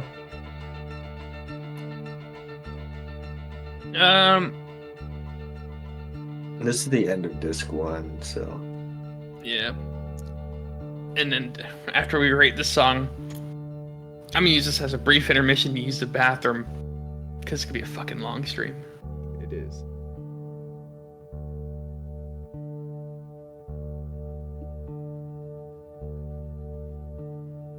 Goodbye, cruel Oh my lord. He's so deep in my ear canal. you today. Why did this get so much louder? Goodbye, I never noticed this. goodbye, goodbye.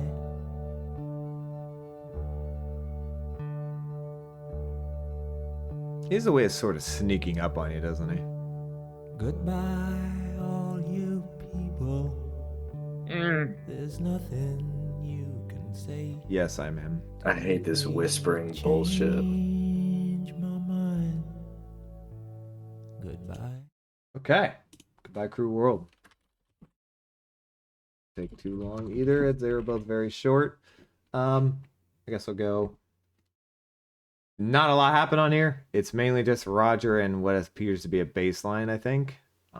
Maybe a synth line. Obviously the concept that Pink is ending it here. Ends the first half of the album. I don't like that it's only in one ear. That really annoys me. I've mentioned this on multiple albums before. Whenever singers decide to put stuff in one ear only. 6. Cool.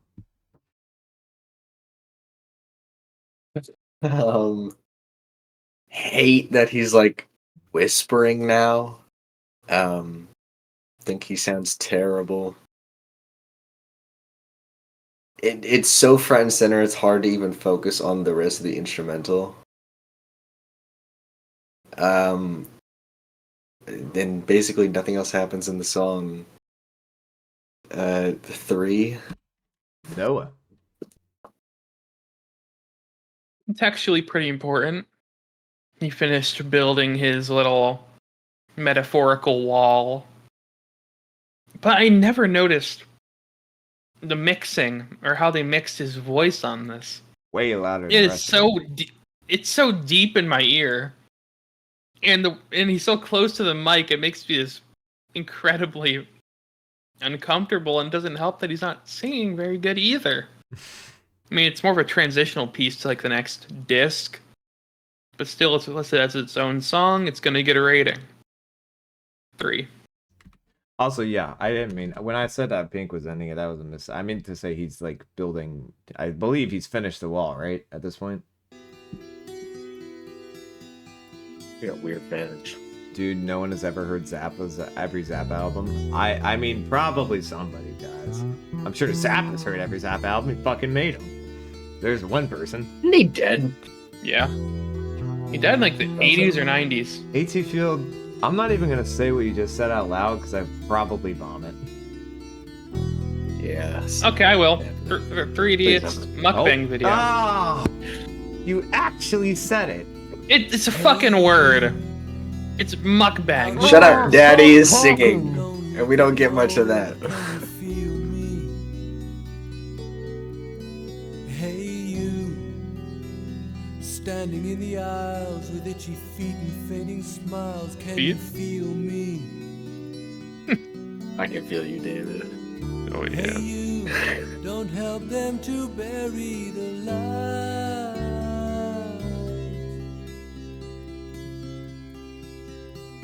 Don't give in without a fight.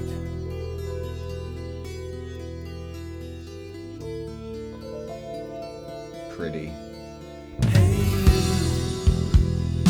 out there on your own, sitting naked by the phone, would you touch me? Absolutely. Hey you, with your ear against the wall, waiting for someone to call out, would you touch me? Hey you, would you help me to carry the stone?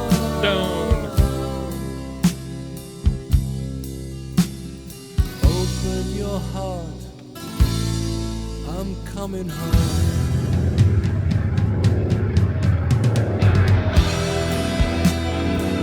One of my favorite Nick Mason builds.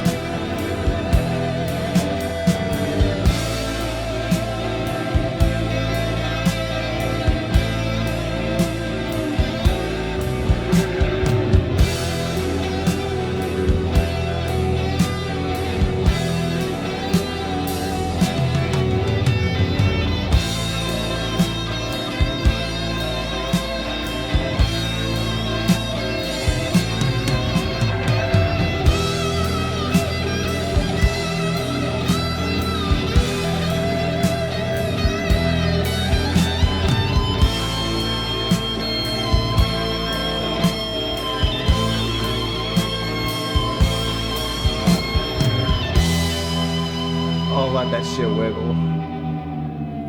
But it was only fantasy. The wall was too high, as you can see. No matter how he tried, he could not break free. And the Animals running this pole. I'm feeling it. Cola's convinced these motherfuckers. Let's fucking go, boys. Cole's made a Cold bunch of new animals. brainwashing.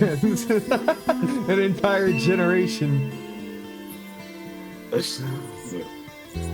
love that some people are like, animals fans are wild.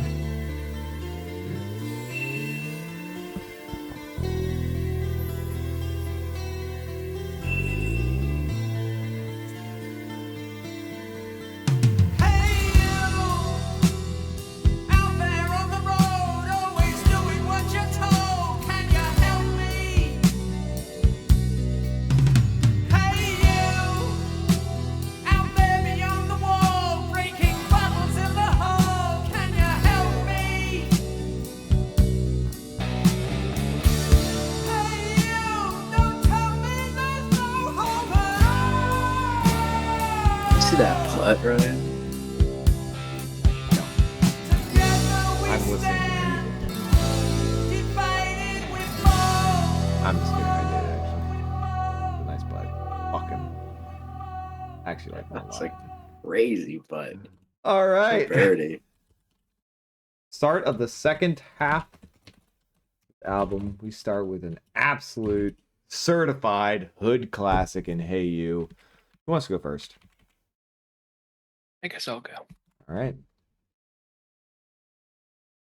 Definitely one of Pink Floyd's best acoustic guitar parts is on the song. That shit is beautiful. Big fan of the lyrics on this one. David, of course, sounds amazing. Nick Mason, I'm a really big fan of his drum parts here, especially the little fills he puts in at certain points. Really good. Yeah, the bridge with the fretless bass is awesome. Roger Waters really goes for it, and I think he kind of pulls it off this time. I think he does a very good job capturing the desperation that he's trying to show off in this song. I think he really kills it. Oh, and of course, the guitar solo is fantastic, and the riff that will be used a couple more times is also very awesome. I'll go 9 to 9.5. Hey, I'm a little surprised. Cole. Tremendous song. I don't really know if you would call Hey You a ballad necessarily. Maybe like a power ballad or something. Either way, very beautiful song, even for how dark it is lyrically. I mean, it kind of goes like back and forth between being dark and not dark. David sounds fantastic. Roger sounds okay. That's about the best thing I can say about his vocals there. Great guitar solo. Great instrumental overall. Really well paced song.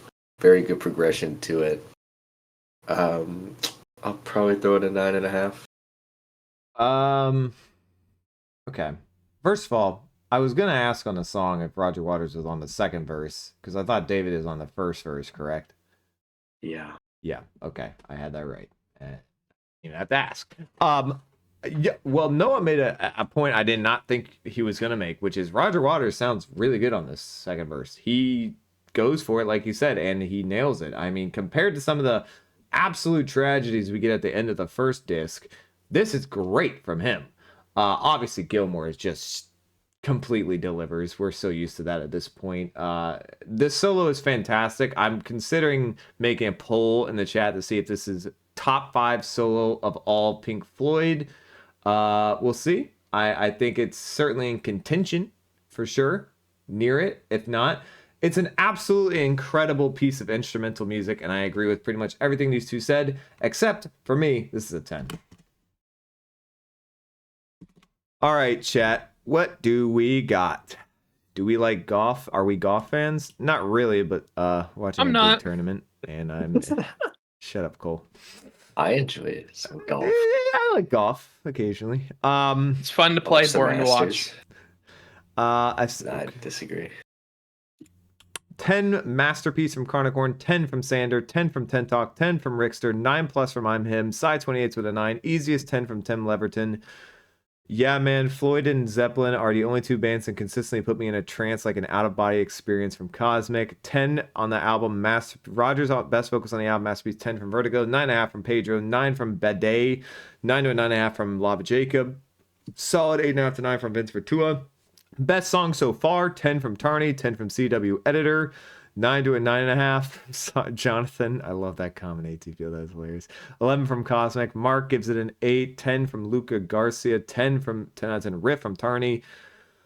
10 from No Username. No Context. 9 to a 9.5 from Hugo. 10 with Context from Hugo. 10 best standalone song on the album from Piloto. That might be true. And Hey You with a 10 from Wild Palm Stars, just checking. 10 from John Depp. A lot of ratings on that song. Some big, high ratings.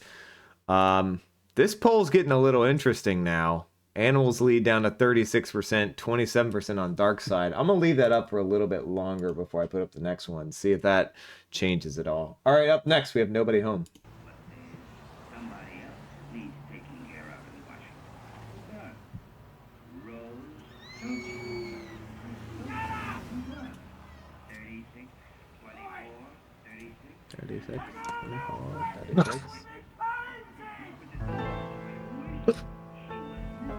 Okay.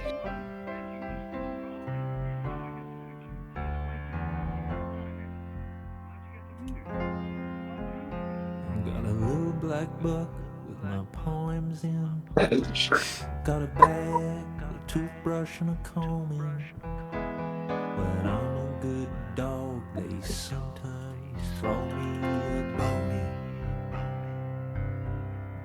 I got elastic bands keeping my shoes on. I'm just waiting for the line. Got those swollen hand blues. Wait, I got 13 did we skip? Is there anybody out there? on the TV to We did. choose from. We gotta go back. I got. We We skipped gotta hit the song. reverse. Oh, you know what happened? Hey, you kind of went into, and is there anybody out there? And I thought it wasn't already on it. My apologies. Damn it. Rewinding back to, is there anybody out there? My sincerest apologies, fellas. I was waiting for him to say the line on that song. I didn't even realize it. Flat two. I am not listening to Cole anymore today. Damn, you pissed off Pixie. Tough. Tough. What did I do, Eve?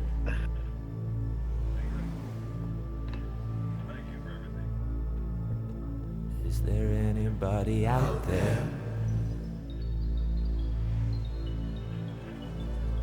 Skipped a heater. I did like it. Is there I don't listen to this album very anybody much. out there? Whale noises. Is there You think they anybody sampled that from out there? Echoes? It sounded identical. Yeah, I think they did. I'm now noticing that. I mean, I always heard that, but I never really placed it. The whales are here. The whales. Anybody out there? The whales are back.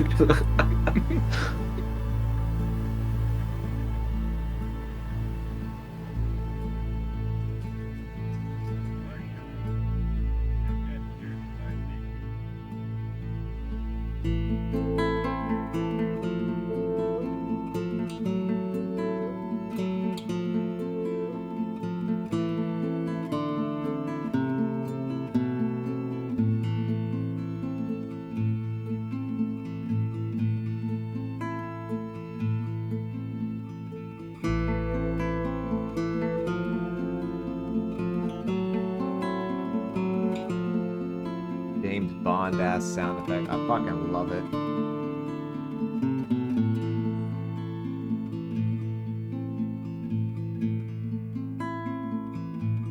One might have to question how useful this song really is to this album. This is really needed. I'd like But to hey. go first. It's pretty. But what really happens here that couldn't just... I'll Be part take of my a different good. song. I'll take my good moments when I get them, Cole.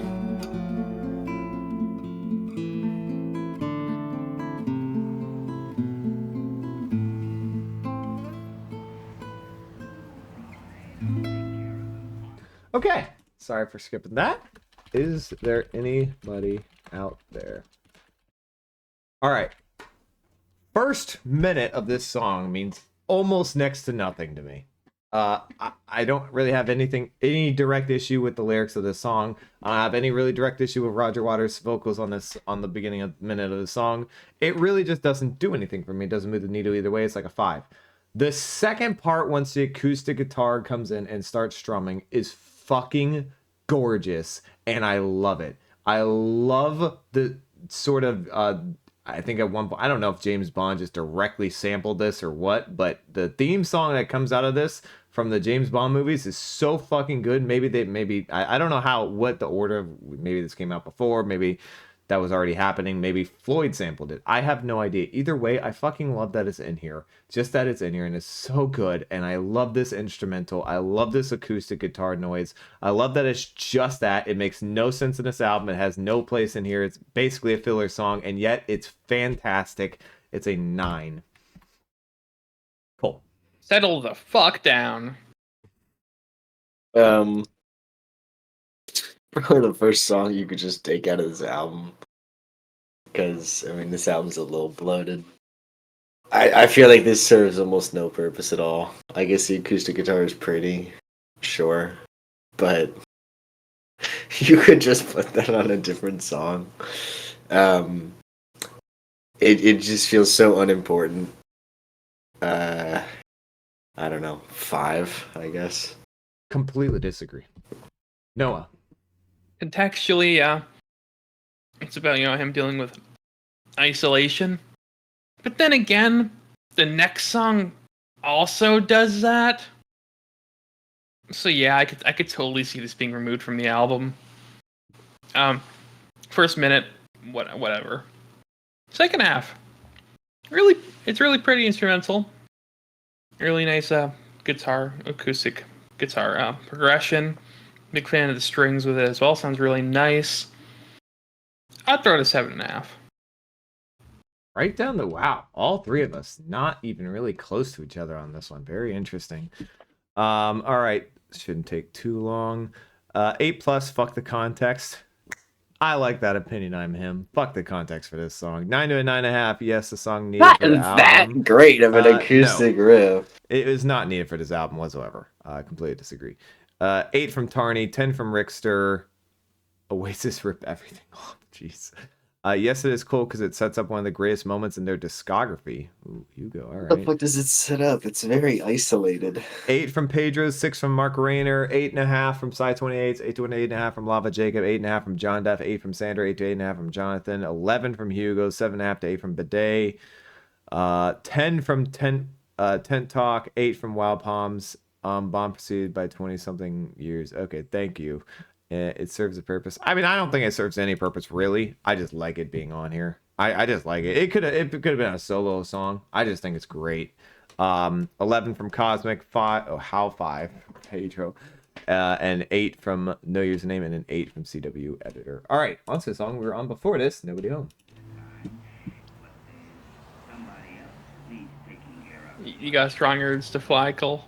No.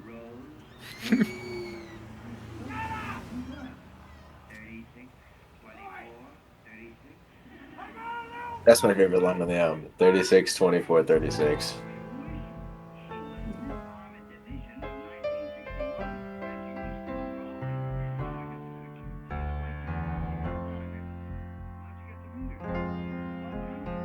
Got a little black book with my poems in.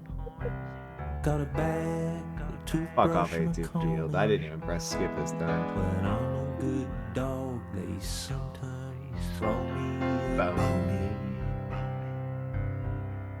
I got elastic bands keeping my shoes on. This has Got those swollen hand has such a similar setup to Dracula Flow. 13 channels of shit Lyrically. on the TV to choose from. This reminds me so much of it. I got electric light and I got second sight. I got amazing powers of observation. Boy, is that ironic. That's how I know. When I try to get through, It's such a pretty instrumental. telephone to you. There'll be nobody home.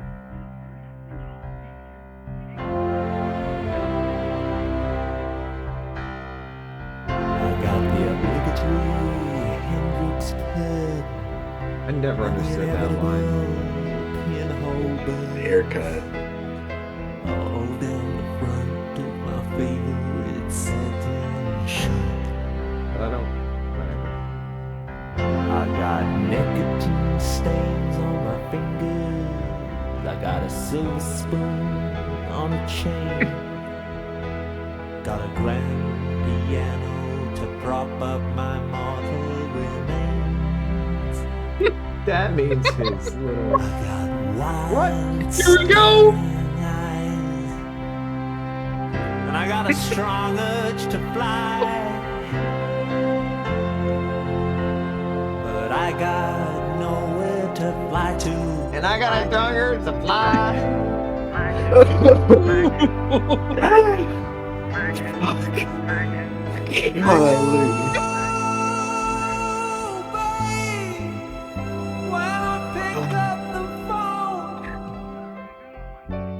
think Cole should go first. There's still I agree. nobody home. Got a strong urge to fly. He's got nowhere to fly to. Pair of Go Hills boots. The song thing, you gotta pause it. Oh, If it like stops out of nowhere. There is nobody Fuck. home, and if you ask Cole, there's literally nobody home in Roger's head right now. All right, Cole. oh, jeez. Go. I really don't like this song. Oh man. I got a strong urge These to are fly. you know, I think I'm gonna have a little battle in my own head for between this song and a song later on the album for the worst lyrics on this album, because I think these lyrics kind of suck.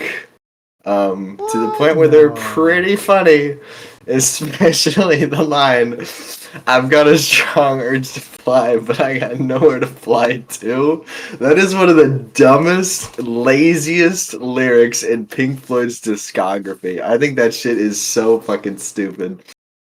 I don't like the lyrics at the beginning of the song either. I think those are really bad. Fans just want to fly. Oh my gosh, I'm crying. Oh, I don't give like these lyrics are just so dull to me. And then combine that with Roger Waters singing horribly.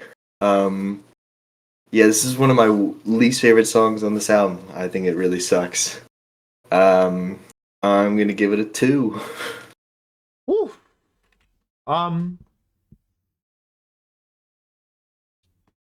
Why do I kind of like this song? I don't know I why. don't know. Lyrically, it's garbage. Yep. But I like it. I don't know. It doesn't. I've never He's understood got why I nowhere to like it. fly to. I mean, it's lyrical. Fly It's too. lyrical. Fly It's too. lyrical painting. It's lyrically watching a grass grow. It's fucking. It's children painting on a board. It's bottom tier kindergarten shit here. But I don't know. I guess I like the fact that it's just basically a ballad and Roger kind of doing a little humming along to the ballad. Essentially, there are some dumb moments on it, but not enough to make me hate it. I'll give it like a 6. I really don't have a reason for why I like it. I just some songs I kind of occasionally you just like something that you don't really have a reason for why you like it. Not a good enough reason to be like, well, this is fantastic or something. He doesn't even like the vocal melody doesn't even work with the fucking instrumental. That song Not is a well, mess. no, and yet somehow I still like it. I really don't know why. I couldn't give a reason. Noah. I'm really torn on this song. Cole hammered home how I feel about the lyrics and the vocals. Boy, those lyrics are rough. It's probably the worst lyrics they've written since Seamus. I mean, it's some kindergarten Yeah. shit right there.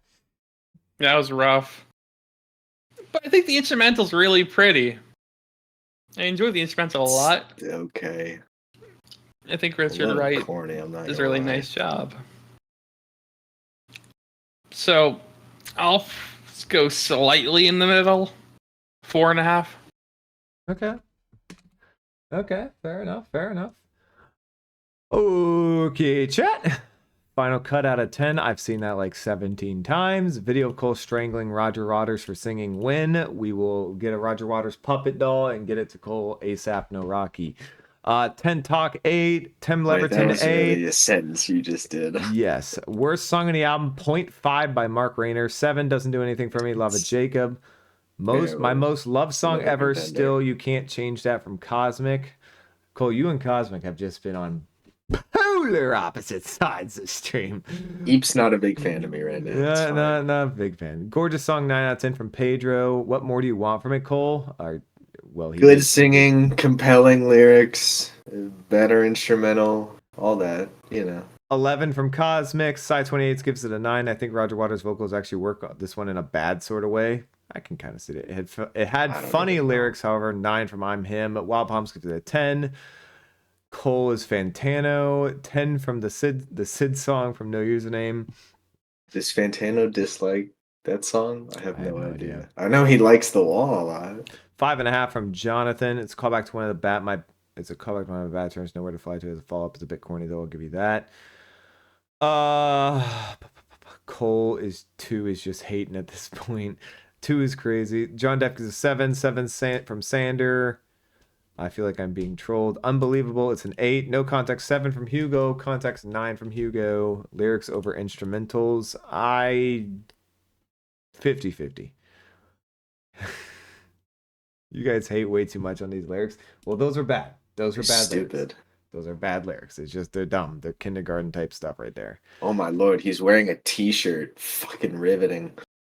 Hey, Silver this guy spoon on a chain, nicotine baby. Stains on Oh his my finger, gosh. bro.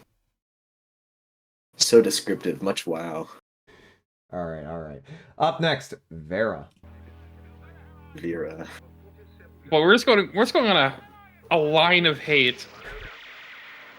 Pew, pew, pew, pew, pew.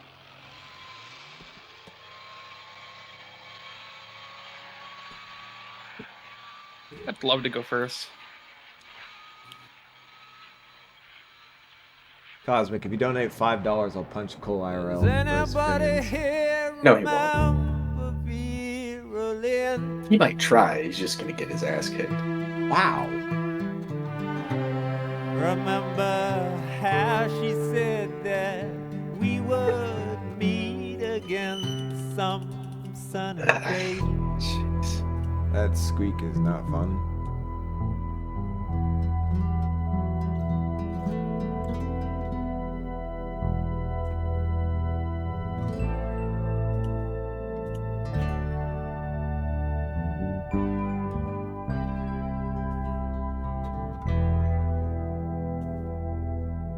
Disc 2 is full of filler.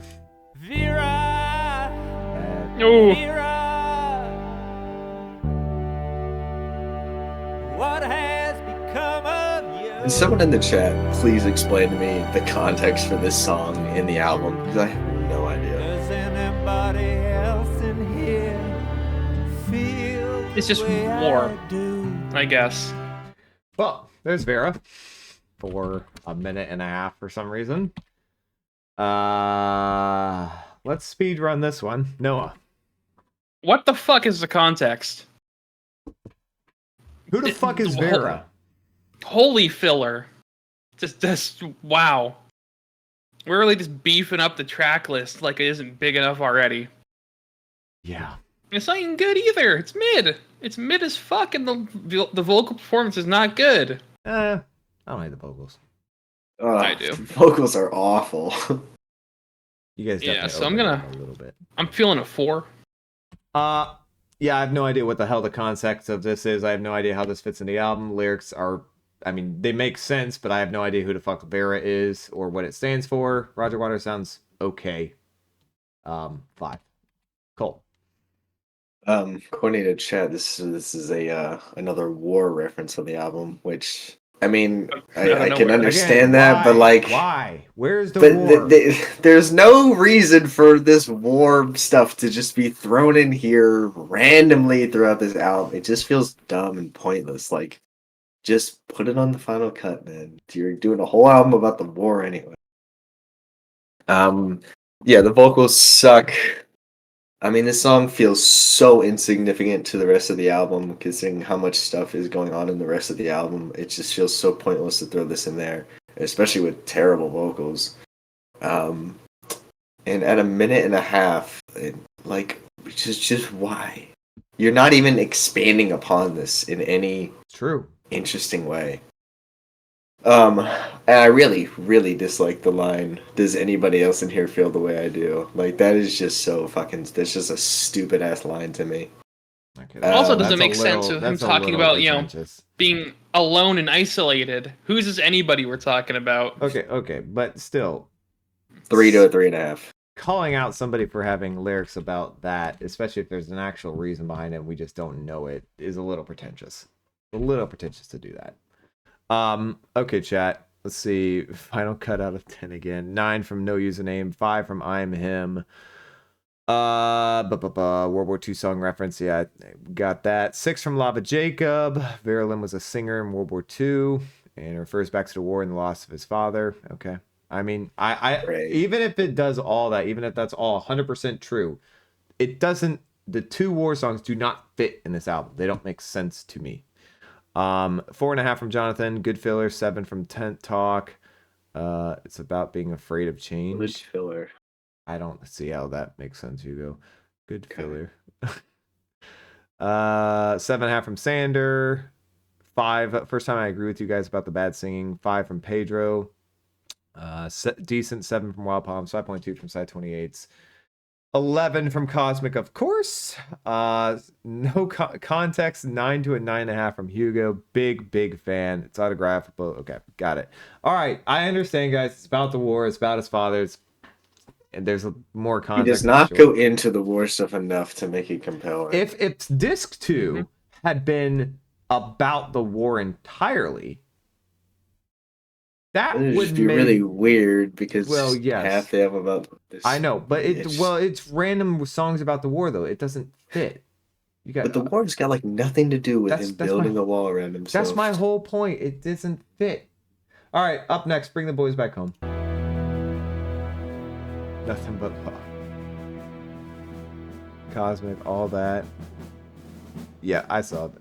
Got you.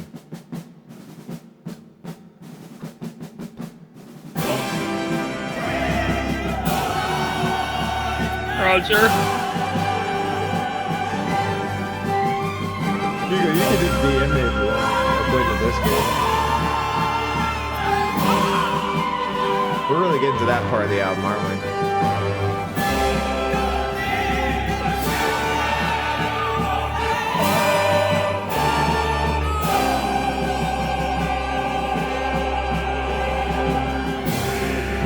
Just play this through.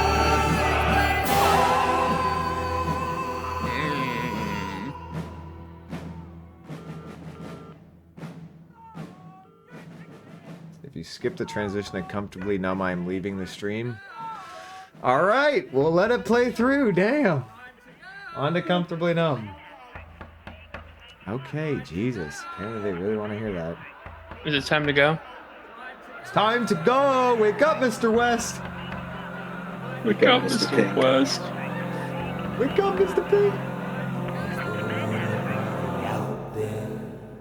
I do like that part. Bust.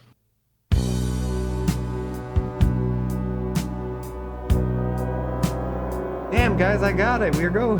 Hello, is there anybody in there? Just not if you can hear me. Is there anyone home? Come on down. I hear you're feeling down. The layering, Well, I can ease I guess the layering here Get helps it you feel more on your psychedelic, game. which I suppose works for his vocals. I need some information first. Just the basic facts. Can you show me where it hurts? There is no pain, you are receding. He's back. A distant ship smoke on the horizon. He sounds so good. You are only coming through in waves. Pompeii studio version, chat. Your lips What? They don't play this at Pompeii. No? No, it's years before this.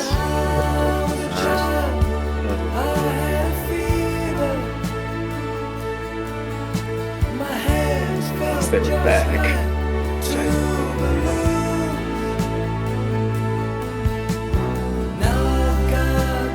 I'll say that I'll probably take the Pulse version.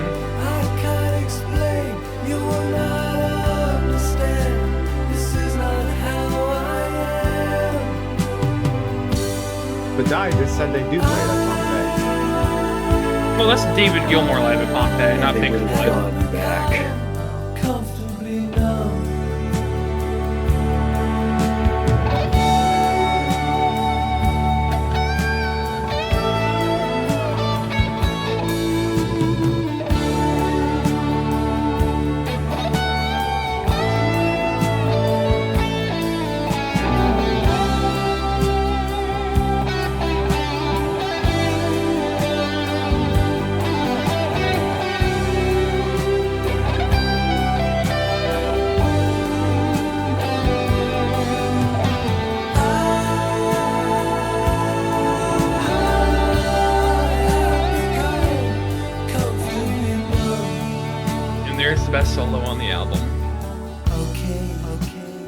way better. It's way better written than what's coming.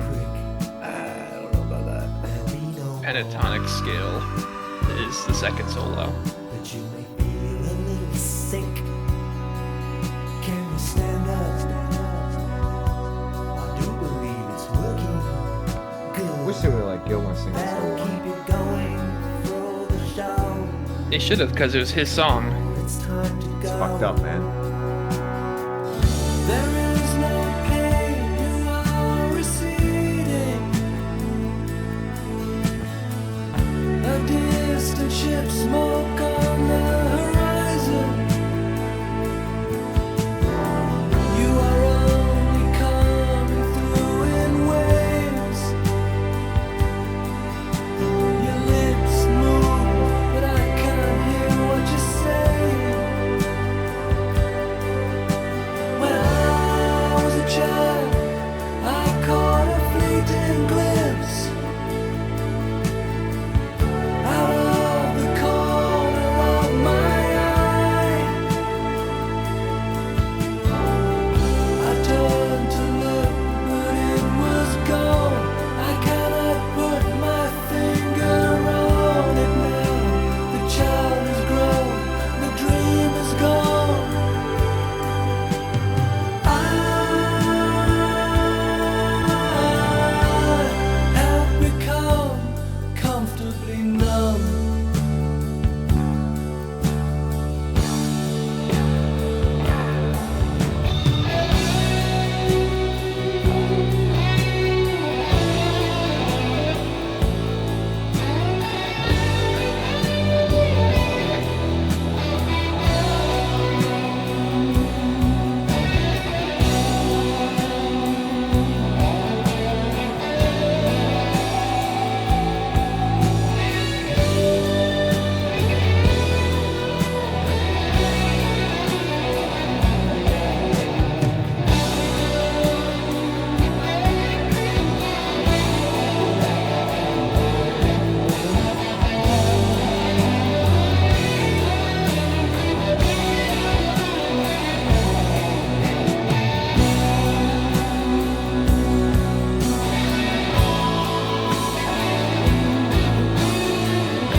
Ah, you'll never forget that song. Comfortably numb. Who wants to take that reign? I'll be quick. Noah. I'm just gonna get straight to the meat of it and talk about the solos, because I think I'll just say that everything else is perfect. First solo is indeed better than the second solo. There is not a note wasted. It is just perfectly well written. It's in my eyes, this is obviously better from a solo writing perspective. Second one's still really, really good, but he repeats himself a little bit. I'll let you keep going. I'll let you finish, but you have to He repeats himself a little bit on the second solo because he's really just loving up on that pentatonic scale. Nothing wrong with that. It's just the other solo's perfect. And also, I just really don't like when they fade out on a solo, especially a solo of that caliber. It's kind of like what they did on Pigs. It's just like, did we really have to do it there? He definitely had a lot left in the tank. But yeah, that's all I had to talk about because I mean it's a perfect song. It's pretty easy 10. You also need to do Bring the Boys Back Home because we did both. Oh, Mm-hmm. yeah, that song's not good. I was like, glad I skipped that first off. I just heard Roger wailing in my right ear, and it was not very pleasant. The tones of everything in general just weren't very good on that one. I think that's like a 4.5. I'll go next. It's so hard to remember Bring the Boys Back Home after you just got done with Comfortably Numb. It just clears everything out of your head for a minute there. But you know, Bring the Boys Back Home isn't horrific by any stretch. I know is right. It's a little Rogers screaming at you. It does seem to be sort of the sentimental overall arching theme of this album, even if it's very, very hidden from the war side of it. That being said, cool idea from the concept of the war part of the album. A good way to wrap it up. I'll give it a 6. As for Comfortably Numb, on the other hand, wow, what a track. What a song. Especially how it ends. That last guitar solo, one of the greatest guitar solos of all time. I don't know where you fellas stand up on Pink Floyd. I think it's probably top 3 for sure. I love that David Gilmour is given the majority of this song, specifically the hook and another verse. He sounds majestic on this. He absolutely delivers on every side. Noah brought up basically everything outside the guitar solos is perfect, and he's probably true. The first guitar solo is probably a little too short, honestly. I would have liked to heard the first one be a little longer. The second one goes on and sounds like it continues going on for a while. And what are you laughing at? I have my head down in shame and disappointment. Okay. The second guitar solo, I really agree with Noah. It should have been kept going. It should have been like an 8-minute song and let that truly finish. That being said, nothing takes away this song from being a 10. Cole, Bring the Boys Back Home and Comfortably Numb. Bring the Boys Back Home feels like nothing more than a transition piece to Comfortably Numb. I mean, I guess the ending of it is a cool transition to Comfortably Numb. Beyond that, I don't give a shit about it. I'll give it a 5. Comfortably Numb, on the other hand, is quite amazing. Just perfectly written song. David Gilmour sounds gorgeous on the song. Roger Waters doesn't screw it up, which is the best thing I can say about him vocally at this point.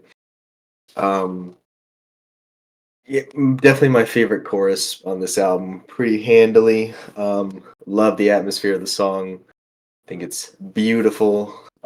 Great lyrics as well. I mean, I will kind of agree with Ryan about the solos. Like, I do wish that the first solo was just longer. It's really good because it's David Gilmour. And David Gilmour writing a bad solo is not a thing that I think I've ever heard before. The second, I will say that I do prefer the second solo just because it's longer. And I want as much David Gilmour playing guitar as I can get. This is arguably a top 5 Pink Floyd song for me. It's up there. I'm not entirely sure where it would land right now, but it's up there. I'm gonna give it a 10. Wow. 3 10s. First time this album. 3 10s. First time this album. I'm not surprised. I didn't know if Noah was going to give Comfortably Numb a 10. I did not know. What? I did not know. I've seen you give songs I thought were easily 10s and not 10s. So, all right. Ice Root gives it 11 easily. 7 out of 10. Insanely overrated for Mark Rayner. 2 Coopers on my screen now. Overrated to me, but still a 9. The second solo carries it. Overrated, but it is a 10 from WR. Tarney gives it a 1. Wow, there we go. I don't think Cole or Noah heard that.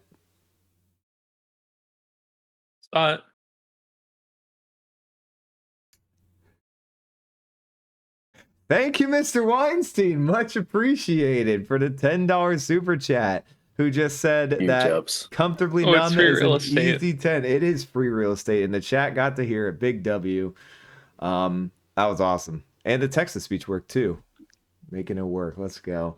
Thank you very much, Alan. Really appreciate that. Glad you're enjoying the stream. And you are correct. It is an easy 10. Although Noah tried his best to find reasons to not give it a 10.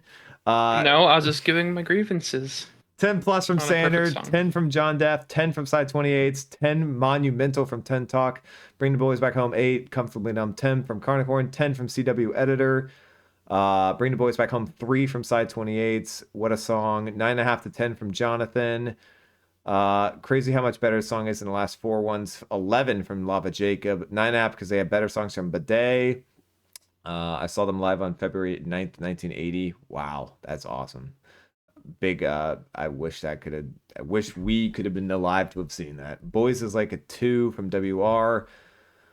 Live version is so cool. Live in concert, the giant disco ball opens up with the lights on it. Yeah, I've seen it on YouTube. That is pretty cool. Trying your best to justify the album being a 7 from we're not trying to justify anything. You have no idea what we're gonna rate it yet.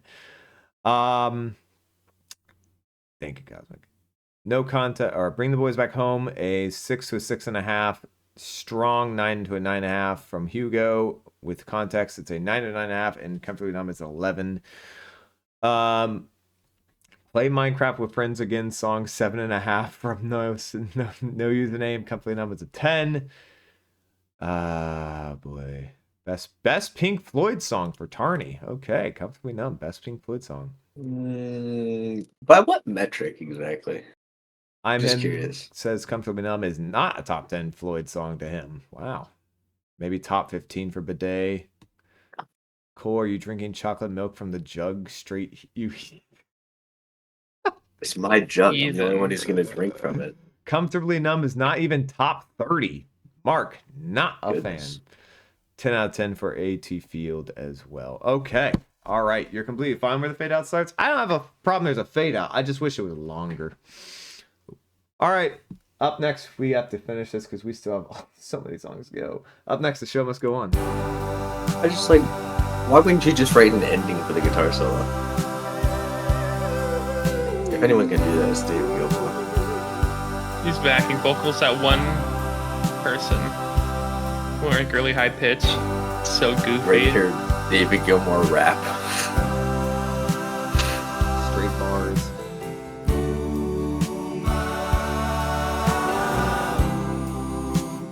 Must the show go on?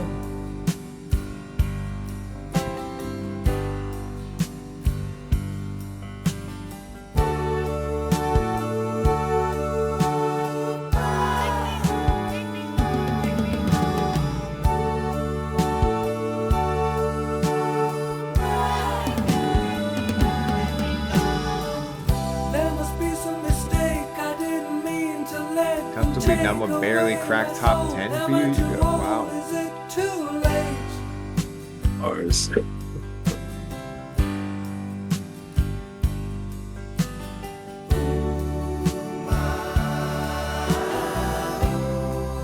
Where's the feeling gone? Where's the feeling gone? Well, I remember the song. Who is this supposed to be? I don't know who David 'Cause, Gilmour is like, playing in The this album. show must go on. It feels like it's first person, but wouldn't that be Roger? I mean, I'm certainly not complaining that it's not Roger. I'm only happy that it's not Roger. I just don't really understand it. All right, that's the show must go on. Cool. I think this song is a little, if not underrated, just like under talked about. I think this is a pretty good song. I like this one. I like the melody quite a bit, especially when David comes in with his vocals. I think the melody is really good right there. I think the lyrics are pretty solid. I just like how it's written, you know. I'll throw it a 7.5. 7.5. Noah. Yeah, solid little tune here. God, this really? Is this really the third best song on this side so far? Sheesh. I would argue, is there anybody Shocked. out there is there as well? Well, actually, yeah, No. sorry, it's the fourth. Oh my By god, this point- song by is a useless. little bit. I agree with most of what Cole said. Yeah, I'm still just confused about the perspective thing. Don't know why Roger isn't singing. Maybe Who tried and is failed. this? Like, who is sing? Like, I know it's David, but like, what character is supposed to be has to be- singing? Is it like a narrator, or it just feels like it's Pink, but it can't be Pink because Roger's Pink. But I don't fucking know. It's gotta be Pink. I don't know. Fellas, we gotta go. Come on. Give me 7. one. Thank you. Filler song to me. That being said, beautifully well sung and the best filler on this album. 8. No, what? It's a minute How and a is the half. song good and filler? Because it doesn't. Filler even means it fit doesn't in the need to be context- there. It doesn't need to be there. It doesn't even fit in the context of this album, or in the concept of this album. It has no bearing purpose, and I often forget that it's even on this album. Chat. Let's see what you guys think. Gorgeous song, 9.5 from Isiru, 7.5 for Sander, 10 from Tarney. Wow. With one verse in a studio version, only 7. 8.5 from Carnicorn, 7.2 from Side 28's. Cole W. Okay. Now we're back to praising Cole again. Went through a hating Cole phase. Now we're back to praising. That's gonna be the last one we get of that, probably. Floyd version 7, Queen version 9 from Piloto, 8 from No Username, 11 from Cosmic, 9 from Hugo, 7.5 is too low, never mind from Isiru.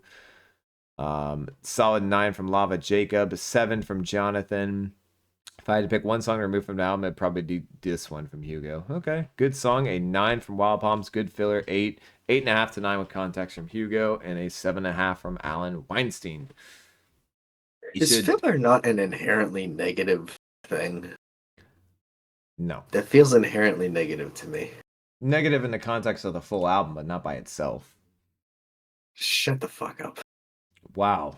I stated an actual good opinion. You told me to shut the fuck It's up. not a good opinion.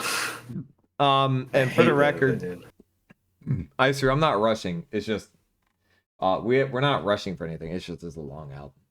I didn't even have much to talk about there, to be honest. And yeah, that it's song. a minute and a half long. We have In the Flesh, no question mark next, and I'll say this: I hopefully will still be able to finish this album on this stream. We're getting a lot of warnings, so right now we're not. All right, In the Flesh. Might get a big old warning on this one. Ryan is technically correct. As Cole would say, the best type of correct. I don't agree.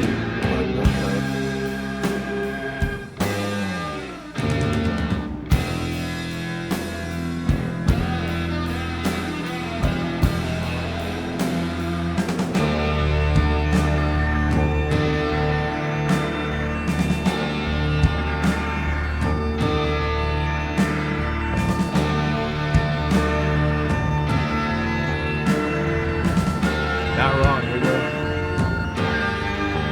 Yeah, a little worried.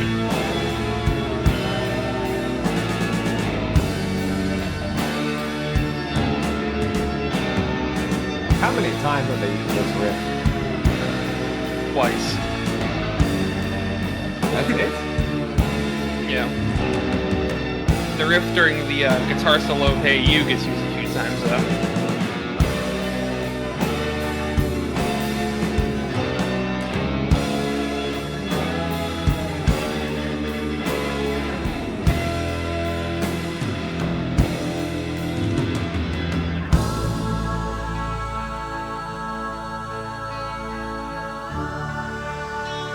Bring time to take it down here.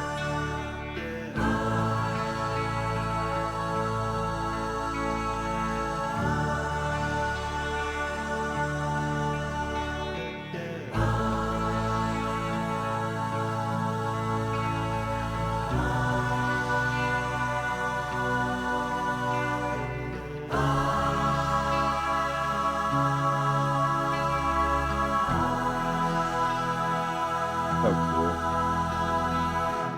So ya thought ya might like to go to the show to feel the warm thrill of confusion, that space cadet glow. I got some bad news for you, sunshine. It isn't well. He stayed back at the hotel and they sent us along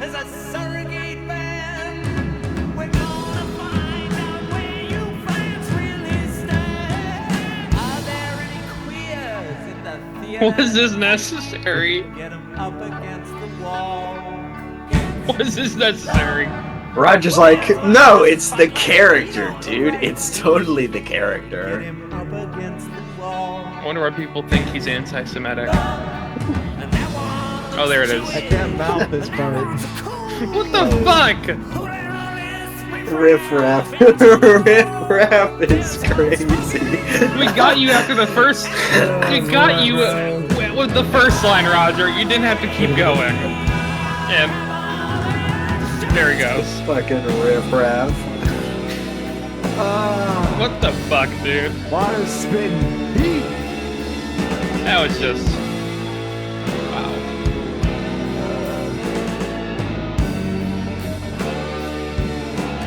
Every time this is pure art. We actually made it to the Nazi side of the album. Wow, there's the first for everything. Nazis being mentioned on our stream. In the movie, they actually like wear Nazi-like uniforms. It is something.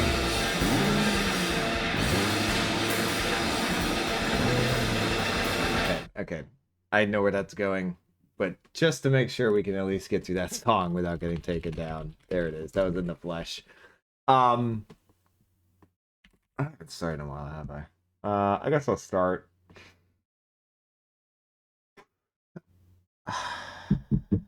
I like it. I mean, well, first of all, I love the instrumental, of course. We already had this instrumental. It was fantastic. It has not changed. The instrumental is still fantastic. All props to it. 10 out of 10 instrumental. I think Roger Waters on this song vocally is very back and forth. There are moments he sounds good, and there are moments when he's really pushing it, especially near the end where he gets a little bit, psychotic and loses his mind and goes a bit full dictator mode on us. That he starts pushing his vocals past the limit, and it kind of strains into that range where it just doesn't sound great. For the most part, though, it's pretty good. I love the instrumental. Lyrically, I mean, it is what it is. He's playing a character. He's playing a character. Yeah. Well, yeah. Totally. That's what he said. Okay. Definitely. He's playing a character. I am agreeing with him. The character Pink, who's heavily based off of Roger Waters himself. Yeah. Lyrically, it's cool. I mean, it is. It's cool. It's a cool song, and it fits with the concept of the album. I appreciate that. I'll give it a 9 to a 9.5. Noah. Take all the good parts from In the Flesh. It's just a great instrumental. Then do a little too much on the lyrics. You got your point across with like the first couple. I don't know if you need to keep going. Chat, hold on 1 second. Chat, don't get political. Go ahead, Noah. Yeah. Can't help but be like, what the fuck, every time I hear this song. Heard it so many times, still haven't gotten used to it. Don't think I ever will. But I mean, it's still a good instrumental. I'd go 7. 7. Mods, if people are starting to fight about politics, just mute them for 2 minutes or something. Cool. Yeah,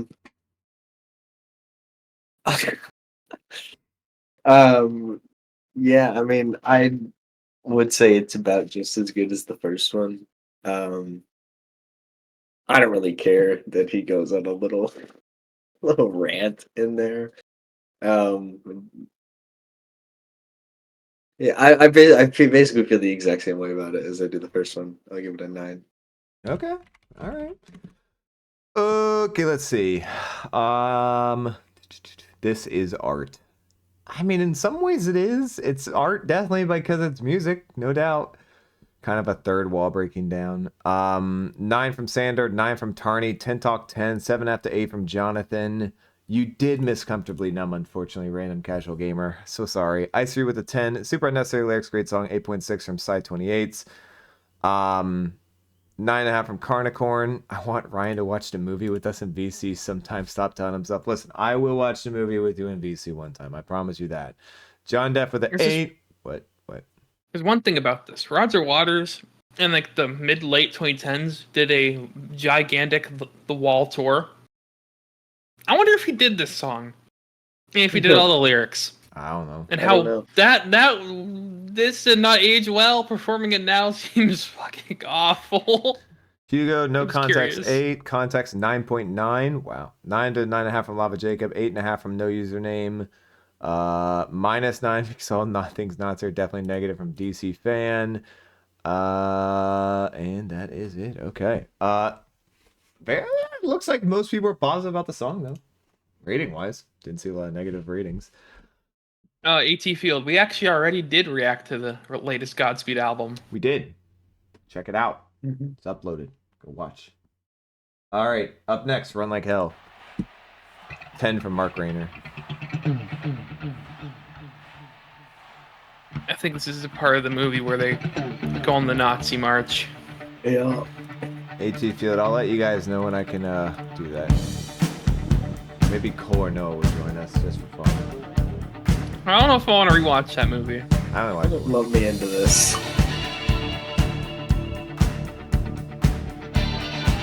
5 out of 10 from Piloto.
YouTube's not even recognizing this as a song because they're not giving us a warning on this one. Go Richard. A rare Richard Wright appearance here in the second half.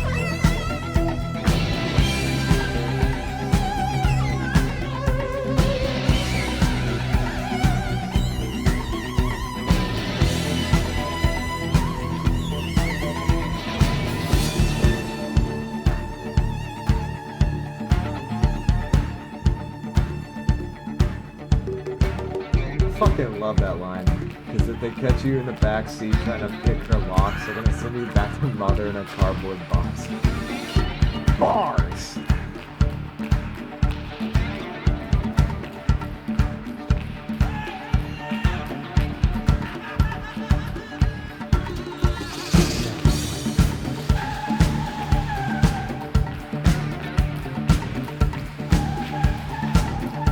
You're like, why is all this extra?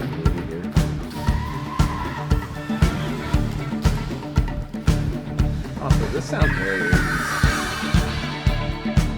Hell yeah, Inhale, Scream, Roger. Big fan of that.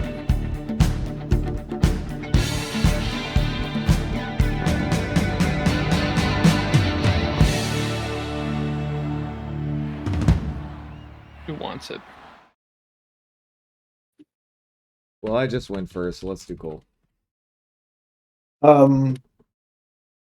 Very fun song. Even as aggressive as it is lyrically, I think the groove here is pretty tremendous. I particularly enjoy David Gilmour's riff. Roger isn't horrible vocally. No. He doesn't butcher it, which is good. There's some pretty good lyrics here. But yeah, I mean, I really enjoy the energy of this song, and the guitar riff is pretty stellar. 8.5. I have always been confused about this song. It never really made sense to me. I don't really know what Roger's going for here. I don't even know exactly what character he's in, if he's still in Pink or not. It He's more sounds going around like town being violent. well, what to me it more sounds like a sort of a young people revolutionary cry out type of deal, and maybe he's being Pink doing that, but I mean he's just kind of blaming the system for not letting young people have their fun, from what I'm reading, telling them to run away and stuff like that and don't get caught. That lyrically, whatever. Kind of had a couple of funny bars though I did enjoy. Instrumentally, it sounded like the 80s. I mean, just straight out like an 80s cop show or movie. Roger sounded good vocally. A solid 7 to a 7.5. Noah. Yeah, it's a fun one. Enjoyed a lot. Got a nice groove to it. Got a great guitar part. Vocals are solid.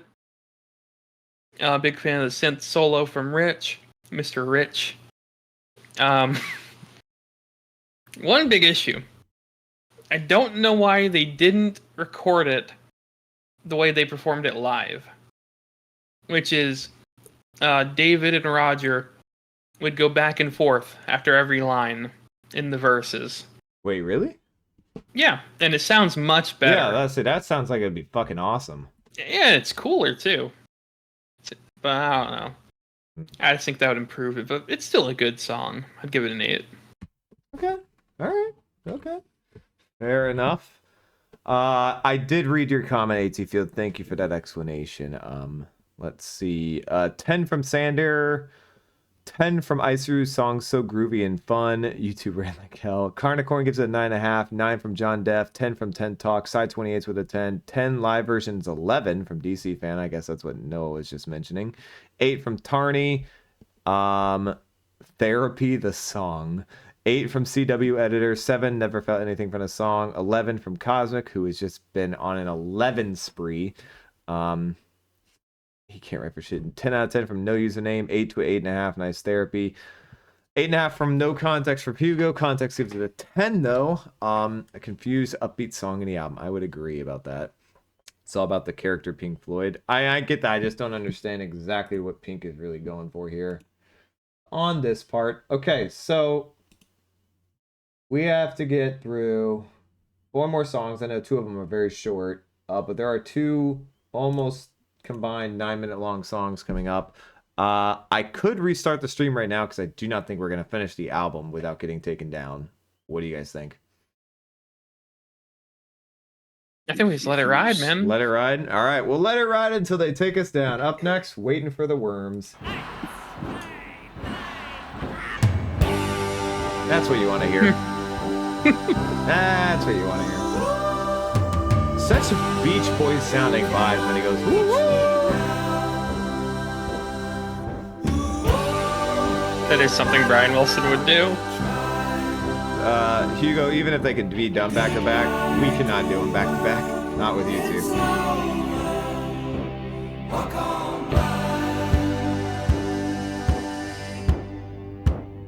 Papa's back. Sitting in a bunker, here behind my wall.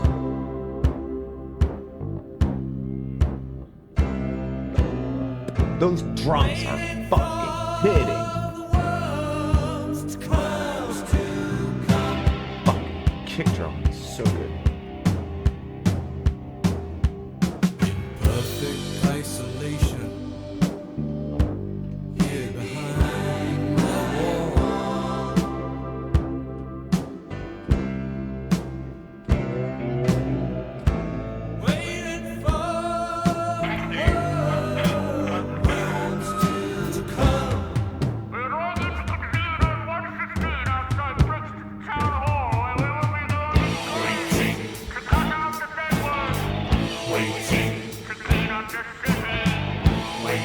This is very theatrical. Yeah. Hugo, even if I wanted to, bro, I'd probably get a ticket. All right, fuck it. We'll try it. I'll try and let's just go into stop.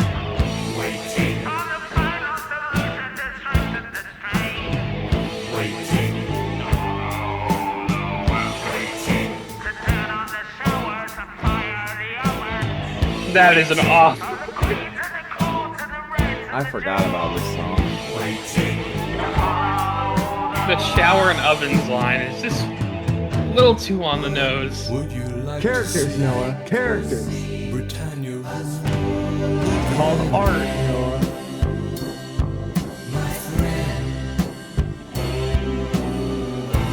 All you have to do is follow words. I think everyone. And there it is again. The Hey You thing, Cole. We were talking about that a couple days ago. Would you like to send your colored cousin Oh, Yesterday. home again? Boy, I really forgot about the end of this album. All you need to do is follow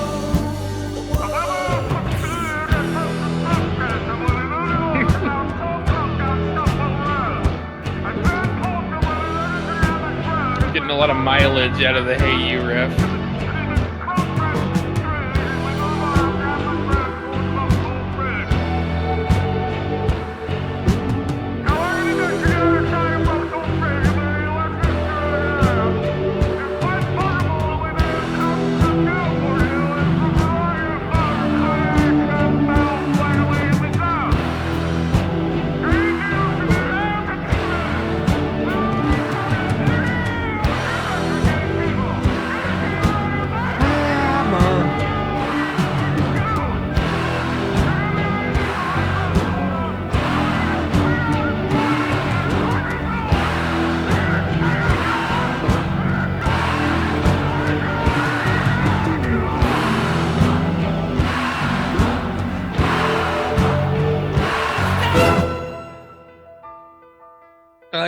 I don't think there's an issue with it. I just find it a little funny. Take off this uniform and leave the show. And I'm waiting in this cell because I have to know. Have I been guilty all this time? Okay. There- Hammers. Hammers. All right, I'm gonna put "Waiting for the Worms" and "Stop" as one thing with a slash, so it's 30 seconds is barely even a Okay. fucking song. Noah. Mixed about this one. I'm talking purely about the structure. The slower, more relaxed parts of this song. I think that those parts are really good. I enjoy those parts a lot. But then when we get into like the whole waiting part, I'm not crazy about that. Not that it doesn't hit like the slower parts do for me. I do like the whatever you want to call it, bridge, I guess, of them bringing back the Hey You riff, slowing it down a little bit. It's definitely I'm definitely not opposed to putting that in the song. I mean, it's a great riff. Lyrics are there. He's definitely getting his point across. Was a little too on the nose at points with the oven and showers line. Character development. Bit too much, a little too on the nose. But it's a good song. It is. I just wish there was more of the slower sections. 7.5. Oh, that's me.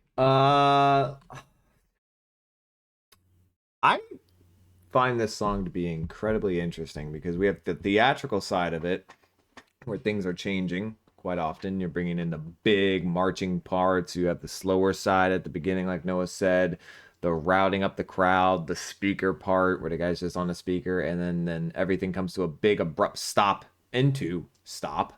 That's normally, I'm not a huge theatrics guy when you try to spice up a song by making it all throwing a whole bunch of different artistic I guess decisions in there and changing it up to be, like Cole would say, like a theater play. But it kind of works here. It kind of works here, and I don't hate it. I don't even have an issue with Roger singing at all, which is kind of surprising because normally I would. No, I already mentioned the thing about the lyrics. They are what they are. Stop is really weird. I don't know why it's here. I know it's part of the song, like it's part of the album's thing. I don't really understand why not just tack it at the end of Waiting for the Worms, but I like the idea of the worms in general, the whole what this album's conceptually at this point going for, and what they're calling the worms is, what they're trying to emphasize on it. I'll give it an 8. Cool. I mean, Waiting for the Worms, I like how it's written, I guess. I like the instrumental. It does sound a little goofy because it's a little theatrical. But Daddy David gets to sing, so that, that is just so great. Lyrically, it's fucking crazy. It's pretty wild. They are what they Although are. Pink is, at this point in the album, insane. So that makes sense. That happened a few songs ago. Yeah. Stop definitely feels like it just could have been the outro to Waiting for the Worms, and I think Roger's vocals get a lot worse on Stop as they're more isolated. I guess if I'm putting the two together, I'd probably give it like a 6.5 to a 7. A little lower. All right, chat. We are almost done. Stop is 30 seconds, straight seconds of fire. All right, I don't know about that term. All Let's right, calm the we're fuck down. Stop is 30 crazy. seconds of Fuck bad everybody. singing. I fucking love Waiting for the Worms. Amazing song. AT Field. 6.5 from Side 28. 8 from Lava Jacob. 8.5 to 9 from Carnicorn. Worms is a 9. Stop is like a 4 from WR. As long as they're I turning. don't see the replay value in some of these songs. Yeah. Like, imagine being thrown the aux and you put this song. Holy fuck! You're gonna have some explaining to do afterwards. CW editor It's with just a 9. concept, guys. It's just art, okay? It's just it's a character, okay? It's character development. Waiting for the Worms, 9.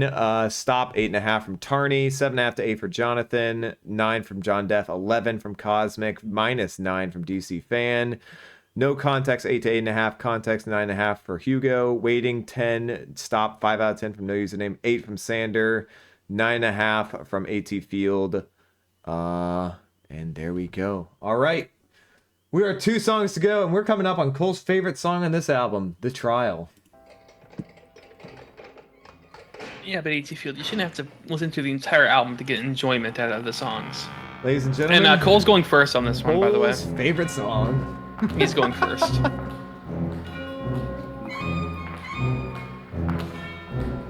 Well, he's already strapped into the torture rack.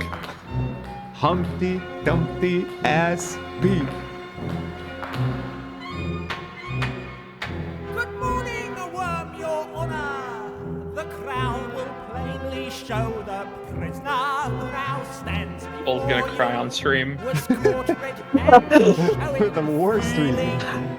Feelings. showing feelings of an almost human nature. This will not do. This will not do. Call the schoolmaster.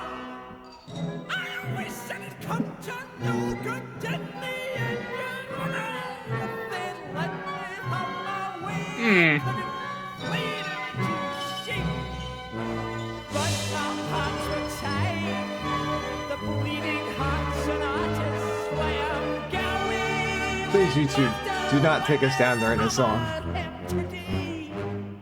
My own request.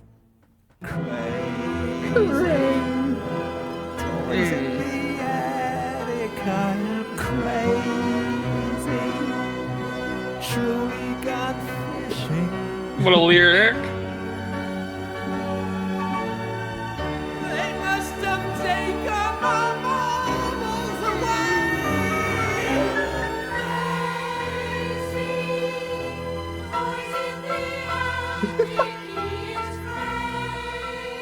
It's just a Pepe Hands moment. You little shit, you're in it now. I hope they throw away the key. You should have I keep talked looking to at me Cole. more often than you did, but no! You had to go your own way. Have you broken any homes up lately? Just 5 minutes, Worm, Your Honor. Did this have to be in the left ear only? Oh, there's Cole.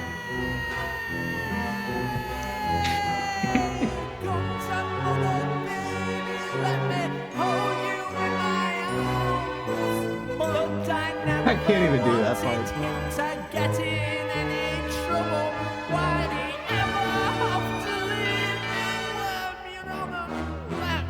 Why is Roger now doing the mom's voice? Because he's crazy.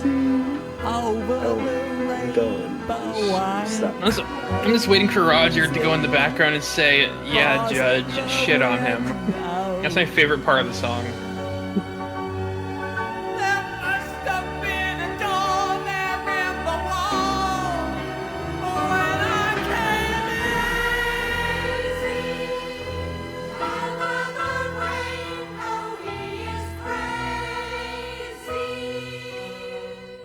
Eloquent.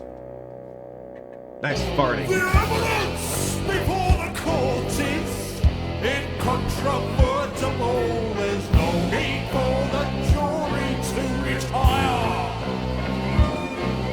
In all my years of judging, I have never heard Say the thing. before of someone more deserving of the full penalty of law. Why made them suffer your exquisite wife, mother, fills me with the urge to defecate.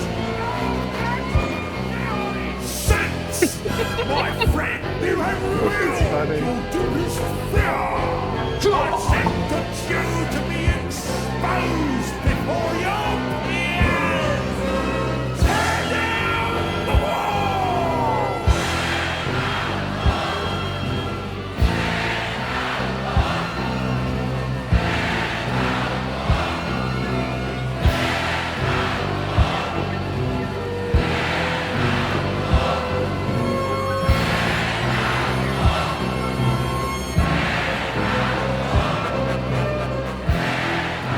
Beat that shit for a minute, boys. Straight heat.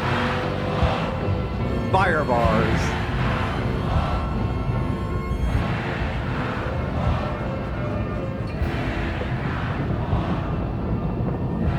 Holy, I'm just gonna. That was just something. Hey. Roger predicted the collapse of the Berlin Wall. Boom. Well, he did perform the wall Good job on you, Roger. at the collapsing of it. And there we have it. The trial. Cole. Please don't make this another Echoes moment, but do indulge us. Oh, I have no intention of talking that long about this. This is musical theater. There's no genre of music that I hate more Oh boy. than musical theater. That's everything that this song is, and I hate every single second of this. Yeah, it's musical theater. I hate it. I hate everything about it. Are you telling me It- you it- don't like it- the it- tear I- down if- the wall chance? I feel like I'm being poisoned when I listen to musical theater. Like it's like I don't even know how to describe it. It's like my insides are boiling and dying. I want to cringe to death because I feel like I'm dying. Oh man. It feels like somebody is slowly ripping off all of my skin listening to musical theater. Oh my god. Yeah, that's all this song is to me. I can't. I mean, sure. I mean, lyrically, there's some really fucking stupid stuff here too. And And I haven't even touched the fact that Roger Waters' vocal performances are horrible. Haven't even gotten to that part yet. They're terrible. The He Judge sounds is like a it. movie. And honestly, just like this part of the like this song on the album is just it's a fucking cartoon to me. Like I can't even take this remotely seriously as like an intense moment because it's so fucking silly and over the top. I don't really know how to compliment this song. It doesn't do anything that I like, and it really only does stuff that I hate. Like with a burning passion of hatred. Are we getting it? I want getting the musical donut. theater. I want musical theater to be made illegal. Cole is I think calling. it's morally atrocious. It's a Morally. genuine cancer Bro upon said society. morally atrocious. Yeah. Musical theater Oh equals my 0 out of God. 10. We got the donut! You did it. Oh, we got the donut. There it is. Noah, sir? Well, I'm just gonna kind of double down on everything he said. Thanks for Including the time. morally atrocious part. It is pretty repulsive. Are you also can't defend calling it. for it to be To illegal? quote one of my heroes, Phil Elverum, aka The Microphones, aka Mount Erie, I hate musical theater. It's so fucking corny. I hate it. Must have been a big Floyd Yeah. fan. It's just, it's so fucking corny, dude. I'll never enjoy it. And I really am perfectly okay with that. God, I really might do it. I might join Are we in. getting a double donut? I haven't listened to the song in a while, and that was like Krispy Kreme? way worse. That was so much worse than the last time I listened to it. Einstein bagel, a Dunkin' Donut? That was kind of putrid. No way. Is he gonna do it? Done. Yeah. Yeah. That's a fucking 0, dude. No Holy! way! The hearts are broken! The chat is distraught! No shot! Cole finally convinced Noah to do a Holy donut on the trial. Ain't no way, man. Ain't no way. All right, well, chat, you don't have to worry because I am going to stick up for this song a wee bit. I first time I heard this song, I was sort of gave a preview by these two who called it one of the worst Pink Floyd songs of all time, and Cole said it's one of his least favorite songs of all time. I listened to it. I didn't really hate it. I also thought the Judge was absolutely obnoxious. Obviously, they're trying to make him sound obnoxious. There's no doubt. They're trying to make judges sound like big pigs or worms or something. It just I enjoy it for what it is. I'm not looking at this like super intense. I think it's a joke of a song. I think he's making it a joke of a song. I know it wraps up the album sort of as a whole, but it's theatrical. It is theatrical, but you also hear those confetti poppers and no sounds. They're making it sound like a circus because he's trying to make it sound like a circus court, like everything's a joke. The whole system is a joke. Everything, like the concept of this song, and I know what you're going to say. I don't care about the concept. It sounds like shit. I know what you're going to say before you even say it. I like the concept, though. I think the only thing I really, really hate about this song is the Judge's vocals. The way he sings the Judge is fucking awful. It's like a -10. But everything else I really have no problem with, and I like. I usually give this like a 6.5 to a 7, and I'm going to stick with it. I have no moral qualms with this as these two do, and I have no reason to make musical theater illegal, but I definitely don't like listening to it. I definitely don't like done listening to an irredeemable amount of damage to society. All Really right, hasn't helped. let's see how much chat hates you two. Oh, so much. And I just don't care. 10 from Carnicorn. I love the absurd and schizophrenic theatrical performance. Riders on the Storm is way better. 2.9 from James Diamond. I have no I idea I agree, what James. Riders on the absolutely Storm no has to do with the idea, song. we But love yeah, a divided Riders on the opinion, but you're right. Riders on the Storm Storm a better is song. definitely a better song. That's a cool Genuinely atmosphere. a masterpiece. Second best song on the album. Easy 10 from Tarney. Sander with the 10. Mark Really, Rayner with really the bad 10. song. More of a concept piece than a meaningful song on its own. A 6 from Jonathan. I agree with Jonathan. Just awful. 2 from Side 28's. 9, for some reason I dig it from Lava Jacob. It's the emotional centerpiece of the album. It still blows me away every time I hear it. AT Fields. Is this supposed to be emotional? Apparently. Because it's a fucking cartoon. 11 from Cosmic, 10 from Iceru, 7 It Gonna Grew on Me from I'm Him. WR says I forgive you, Cole. Iceru says Cole, you're wrong, just wrong. I'm not apologizing, so. The verdict is in. It's a 10 from DC Fan.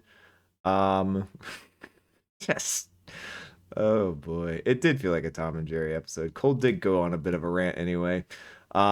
This isn't for me at all, but I gotta go. No problem, Jonathan. Thanks for coming. This album is a 7.5 for the music purely. All right.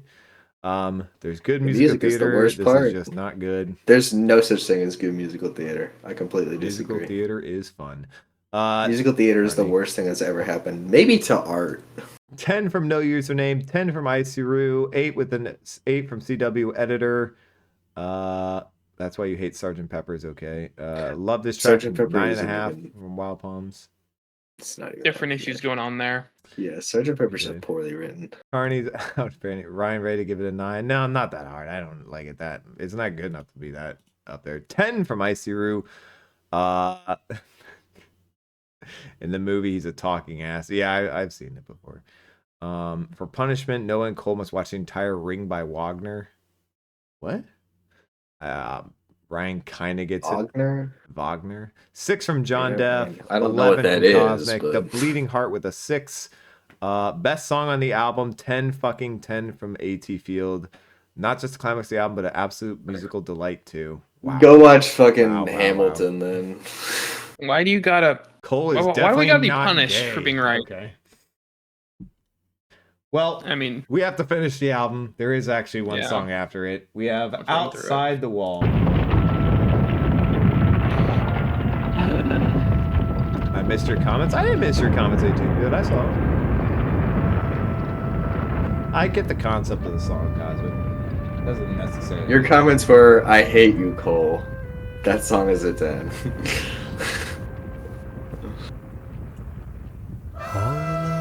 Oh my lord. Forgot about that. Why was that so loud? About to go paid out for plus for the Les Mis soundtrack. I'm not, you'd have to pay $1,000. I'm not kidding. You'd have to pay me $1,000 to listen to Les Mis soundtrack. You have no idea how serious I am. Also, AT Field, I saw your comment that you pay $100 to have all three of us react to the Wall movie. I I do don't know if that. that's ever happening. I don't even know if I would do that. The movie's really bad.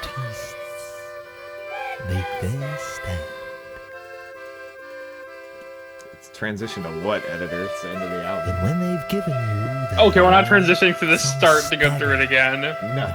Oh my god, After all, it's not I did easy. all. Banging your heart against some mad bugger's wall. I hate how the majority is spoken word. I hate how Roger Waters is singing. I'm fine with spoken word, just not when he does it. Yes, Eep, if that wasn't clear by my 5-minute thrashing of musical theater. I hate musicals. It's the worst thing I've ever heard in my life. I'd rather listen to AI's Skibbity Toilet than fucking musicals. Wow. I'm not kidding. Quote from Cold. Somebody clip that. I'd rather listen to AI Skibbity Toilet. All right. What There a we had bull. Outside the Wall. Let's speed run this one real quick. Cole.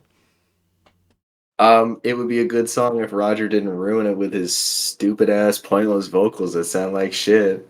Because the children's choir, if it was just the children's choir isolated, it would be like a nice ending to the album. But Roger Waters is such a fucking egomaniac that he has to throw in his terrible vocals in there, and ruin it. So, feeling like a 4. Actually gonna agree with Cole on here. Didn't agree on the trial, but I agree on here. Roger Waters has no purpose serving on here by just staying. I know it's basically his album, but he has no purpose on here. He should just let this fade out with the kids. 5. It would be more Noah. emotionally resonant. I like the instrumental. I actually enjoy the children's choir this time around. It has very, like, it's a happy ending, and it makes you feel nice, warm and fuzzy inside. Until you hear that one dude in your ear. That Just one dude. Souring everything. Kind of like what he's done the whole album. Yeah, 4.5. Why do you guys keep saying, isn't this where we came in? Oh, you want me to finish it? All right, hold on. There. What? There. Congrats. And the we came in is on the first song. I had to fucking put it there. All right, there we go. Okay. Real quick, round that up, chat. 7 from Sander, 0 from Azora High, 8 from Lava Jacob, 5.5 from Carnicorn, 0 from you already said that. Mad 5 for DC Fan, no context 6.5 to 7, context 10 from Hugo. Wow, no username gives it a 10. Well, it's almost a happy ending. True. All right, we finally finished the wall. It's final rankings time for anyone who's never been here before. Any new Floyd fans? What we do, take our top 3 of the album, we put them in order, we give the album a 1 to 10 ranking, and since we're doing Floyd's entire discography, we put all the albums up to the wall in order that we like them, or think they're good, or the best. I want Cole to go first. You want me to go first? I do. All right, number 3, I think I will go with Mother. Number 2, I will go Hey You, and number 1 will be Comfortably Numb. This is certainly a mixed bag of an album. It's got a couple of the best Pink Floyd songs in their discography on it. It also has some of my least favorite Pink Floyd songs on it. From a purely writing standpoint, it's song structure, melody, and even mostly concept-wise, I think this album is pretty damn stellar. Pretty freaking brilliant. The performances outside of Roger Waters are all fantastic. But yeah, I keep coming back to the fact that I just hate Roger Waters vocally on this album. I think he sounds terrible so much of the time. At least 90 to 95% of his vocals on this album I think are really, really bad. And ruin a great deal of the songs. There's a couple of songs that I don't think need to be on the album at all. I think they could just cut the war stuff out of this album entirely and it would only make it better. Because they don't go in depth into that thing enough for me to care about it. But besides that, the production is great. It's really well written outside of the trial, which is just a musical cancer. But yeah, overall, I'm gonna give. I think the good certainly outweighs the bad here, because the bad is in short, sporadic moments. And I do enjoy just the overall concept of this album a lot. So I'm gonna give The Wall an 8 out of 10. 8 out of 10. We will save our final discography rankings until everyone's gone. Noah. At 3, I'll go Young Lust. 2, Hey You. 1, Comfortably Numb. It's really just 2 issues with this album. Roger Waters, I'm sorry, two big issues. Roger Waters vocally, and it being bloated. Some songs feeling a bit unnecessary. It's just such a shame that issue number 1 happens so frequently on the album. It's honestly upsetting. Because, structurally, a lot of these songs are really, really good. Storytelling on most of these songs is really good, too. It's just Roger Waters doesn't sound good. And yet he felt the need to sing on almost every single song. I've felt this way for a while now, but this is probably the most overrated Pink Floyd album. Wow. I'm feeling like a 7.5 to an 8. 7.5 to an 8. Lower than Cole. I'm genuinely surprised. I come back to maybe 4 or 5 songs out of 26. Wow. Okay. My top 3 of the album is going to be Young Lust, Comfortably Numb, Hey You at number 1. My personal favorite on the album. I'm gonna mostly agree with what these two said, although I don't have a 0 on this album like they do. I think for the most part, I like Roger Waters vocally more than these two do. Then again, he does have some absolute garbage vocal performances, but they're even the ones where he's on it and just singing. These two just can't stand. I don't hate. I'm very middle of the road when it comes to it. I don't really particularly think he sounds awful, except on a couple songs. It has so much filler. It's so bloated with things that just don't need to be there. 30-second songs, minute and a half long songs, barely even minute songs that are just there because I don't really know. They don't really add much. I know people are going to be like, the lore, the concept, it all fits together. Well, I don't really care when you're listening to the entire album, and even if you listen from start to finish, there are some songs that don't even make sense next to each other. It just, the concept doesn't equate to it. Lots of bloat, lots of filler on this compared to like Wish You Were Here, which is super short song-wise and has just everything fits perfectly. Or Animals, same or even more so on Animals. I do think this album does get a little, this is going to sound insane, I think it actually gets a little overhated by some of the diehard Floyd fans. I do think they think it's like just Roger Waters' last egomaniacal run through, and the stuff that comes out in the second half totally get it, but the first half does have some quality songs on it. It really does, and I think it's got some peak moments like Comfortably Numb.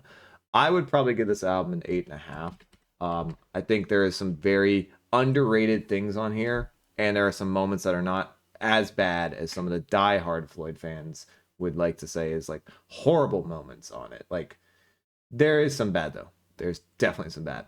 All right, discography ranking time. I'm already up. You want me to go first?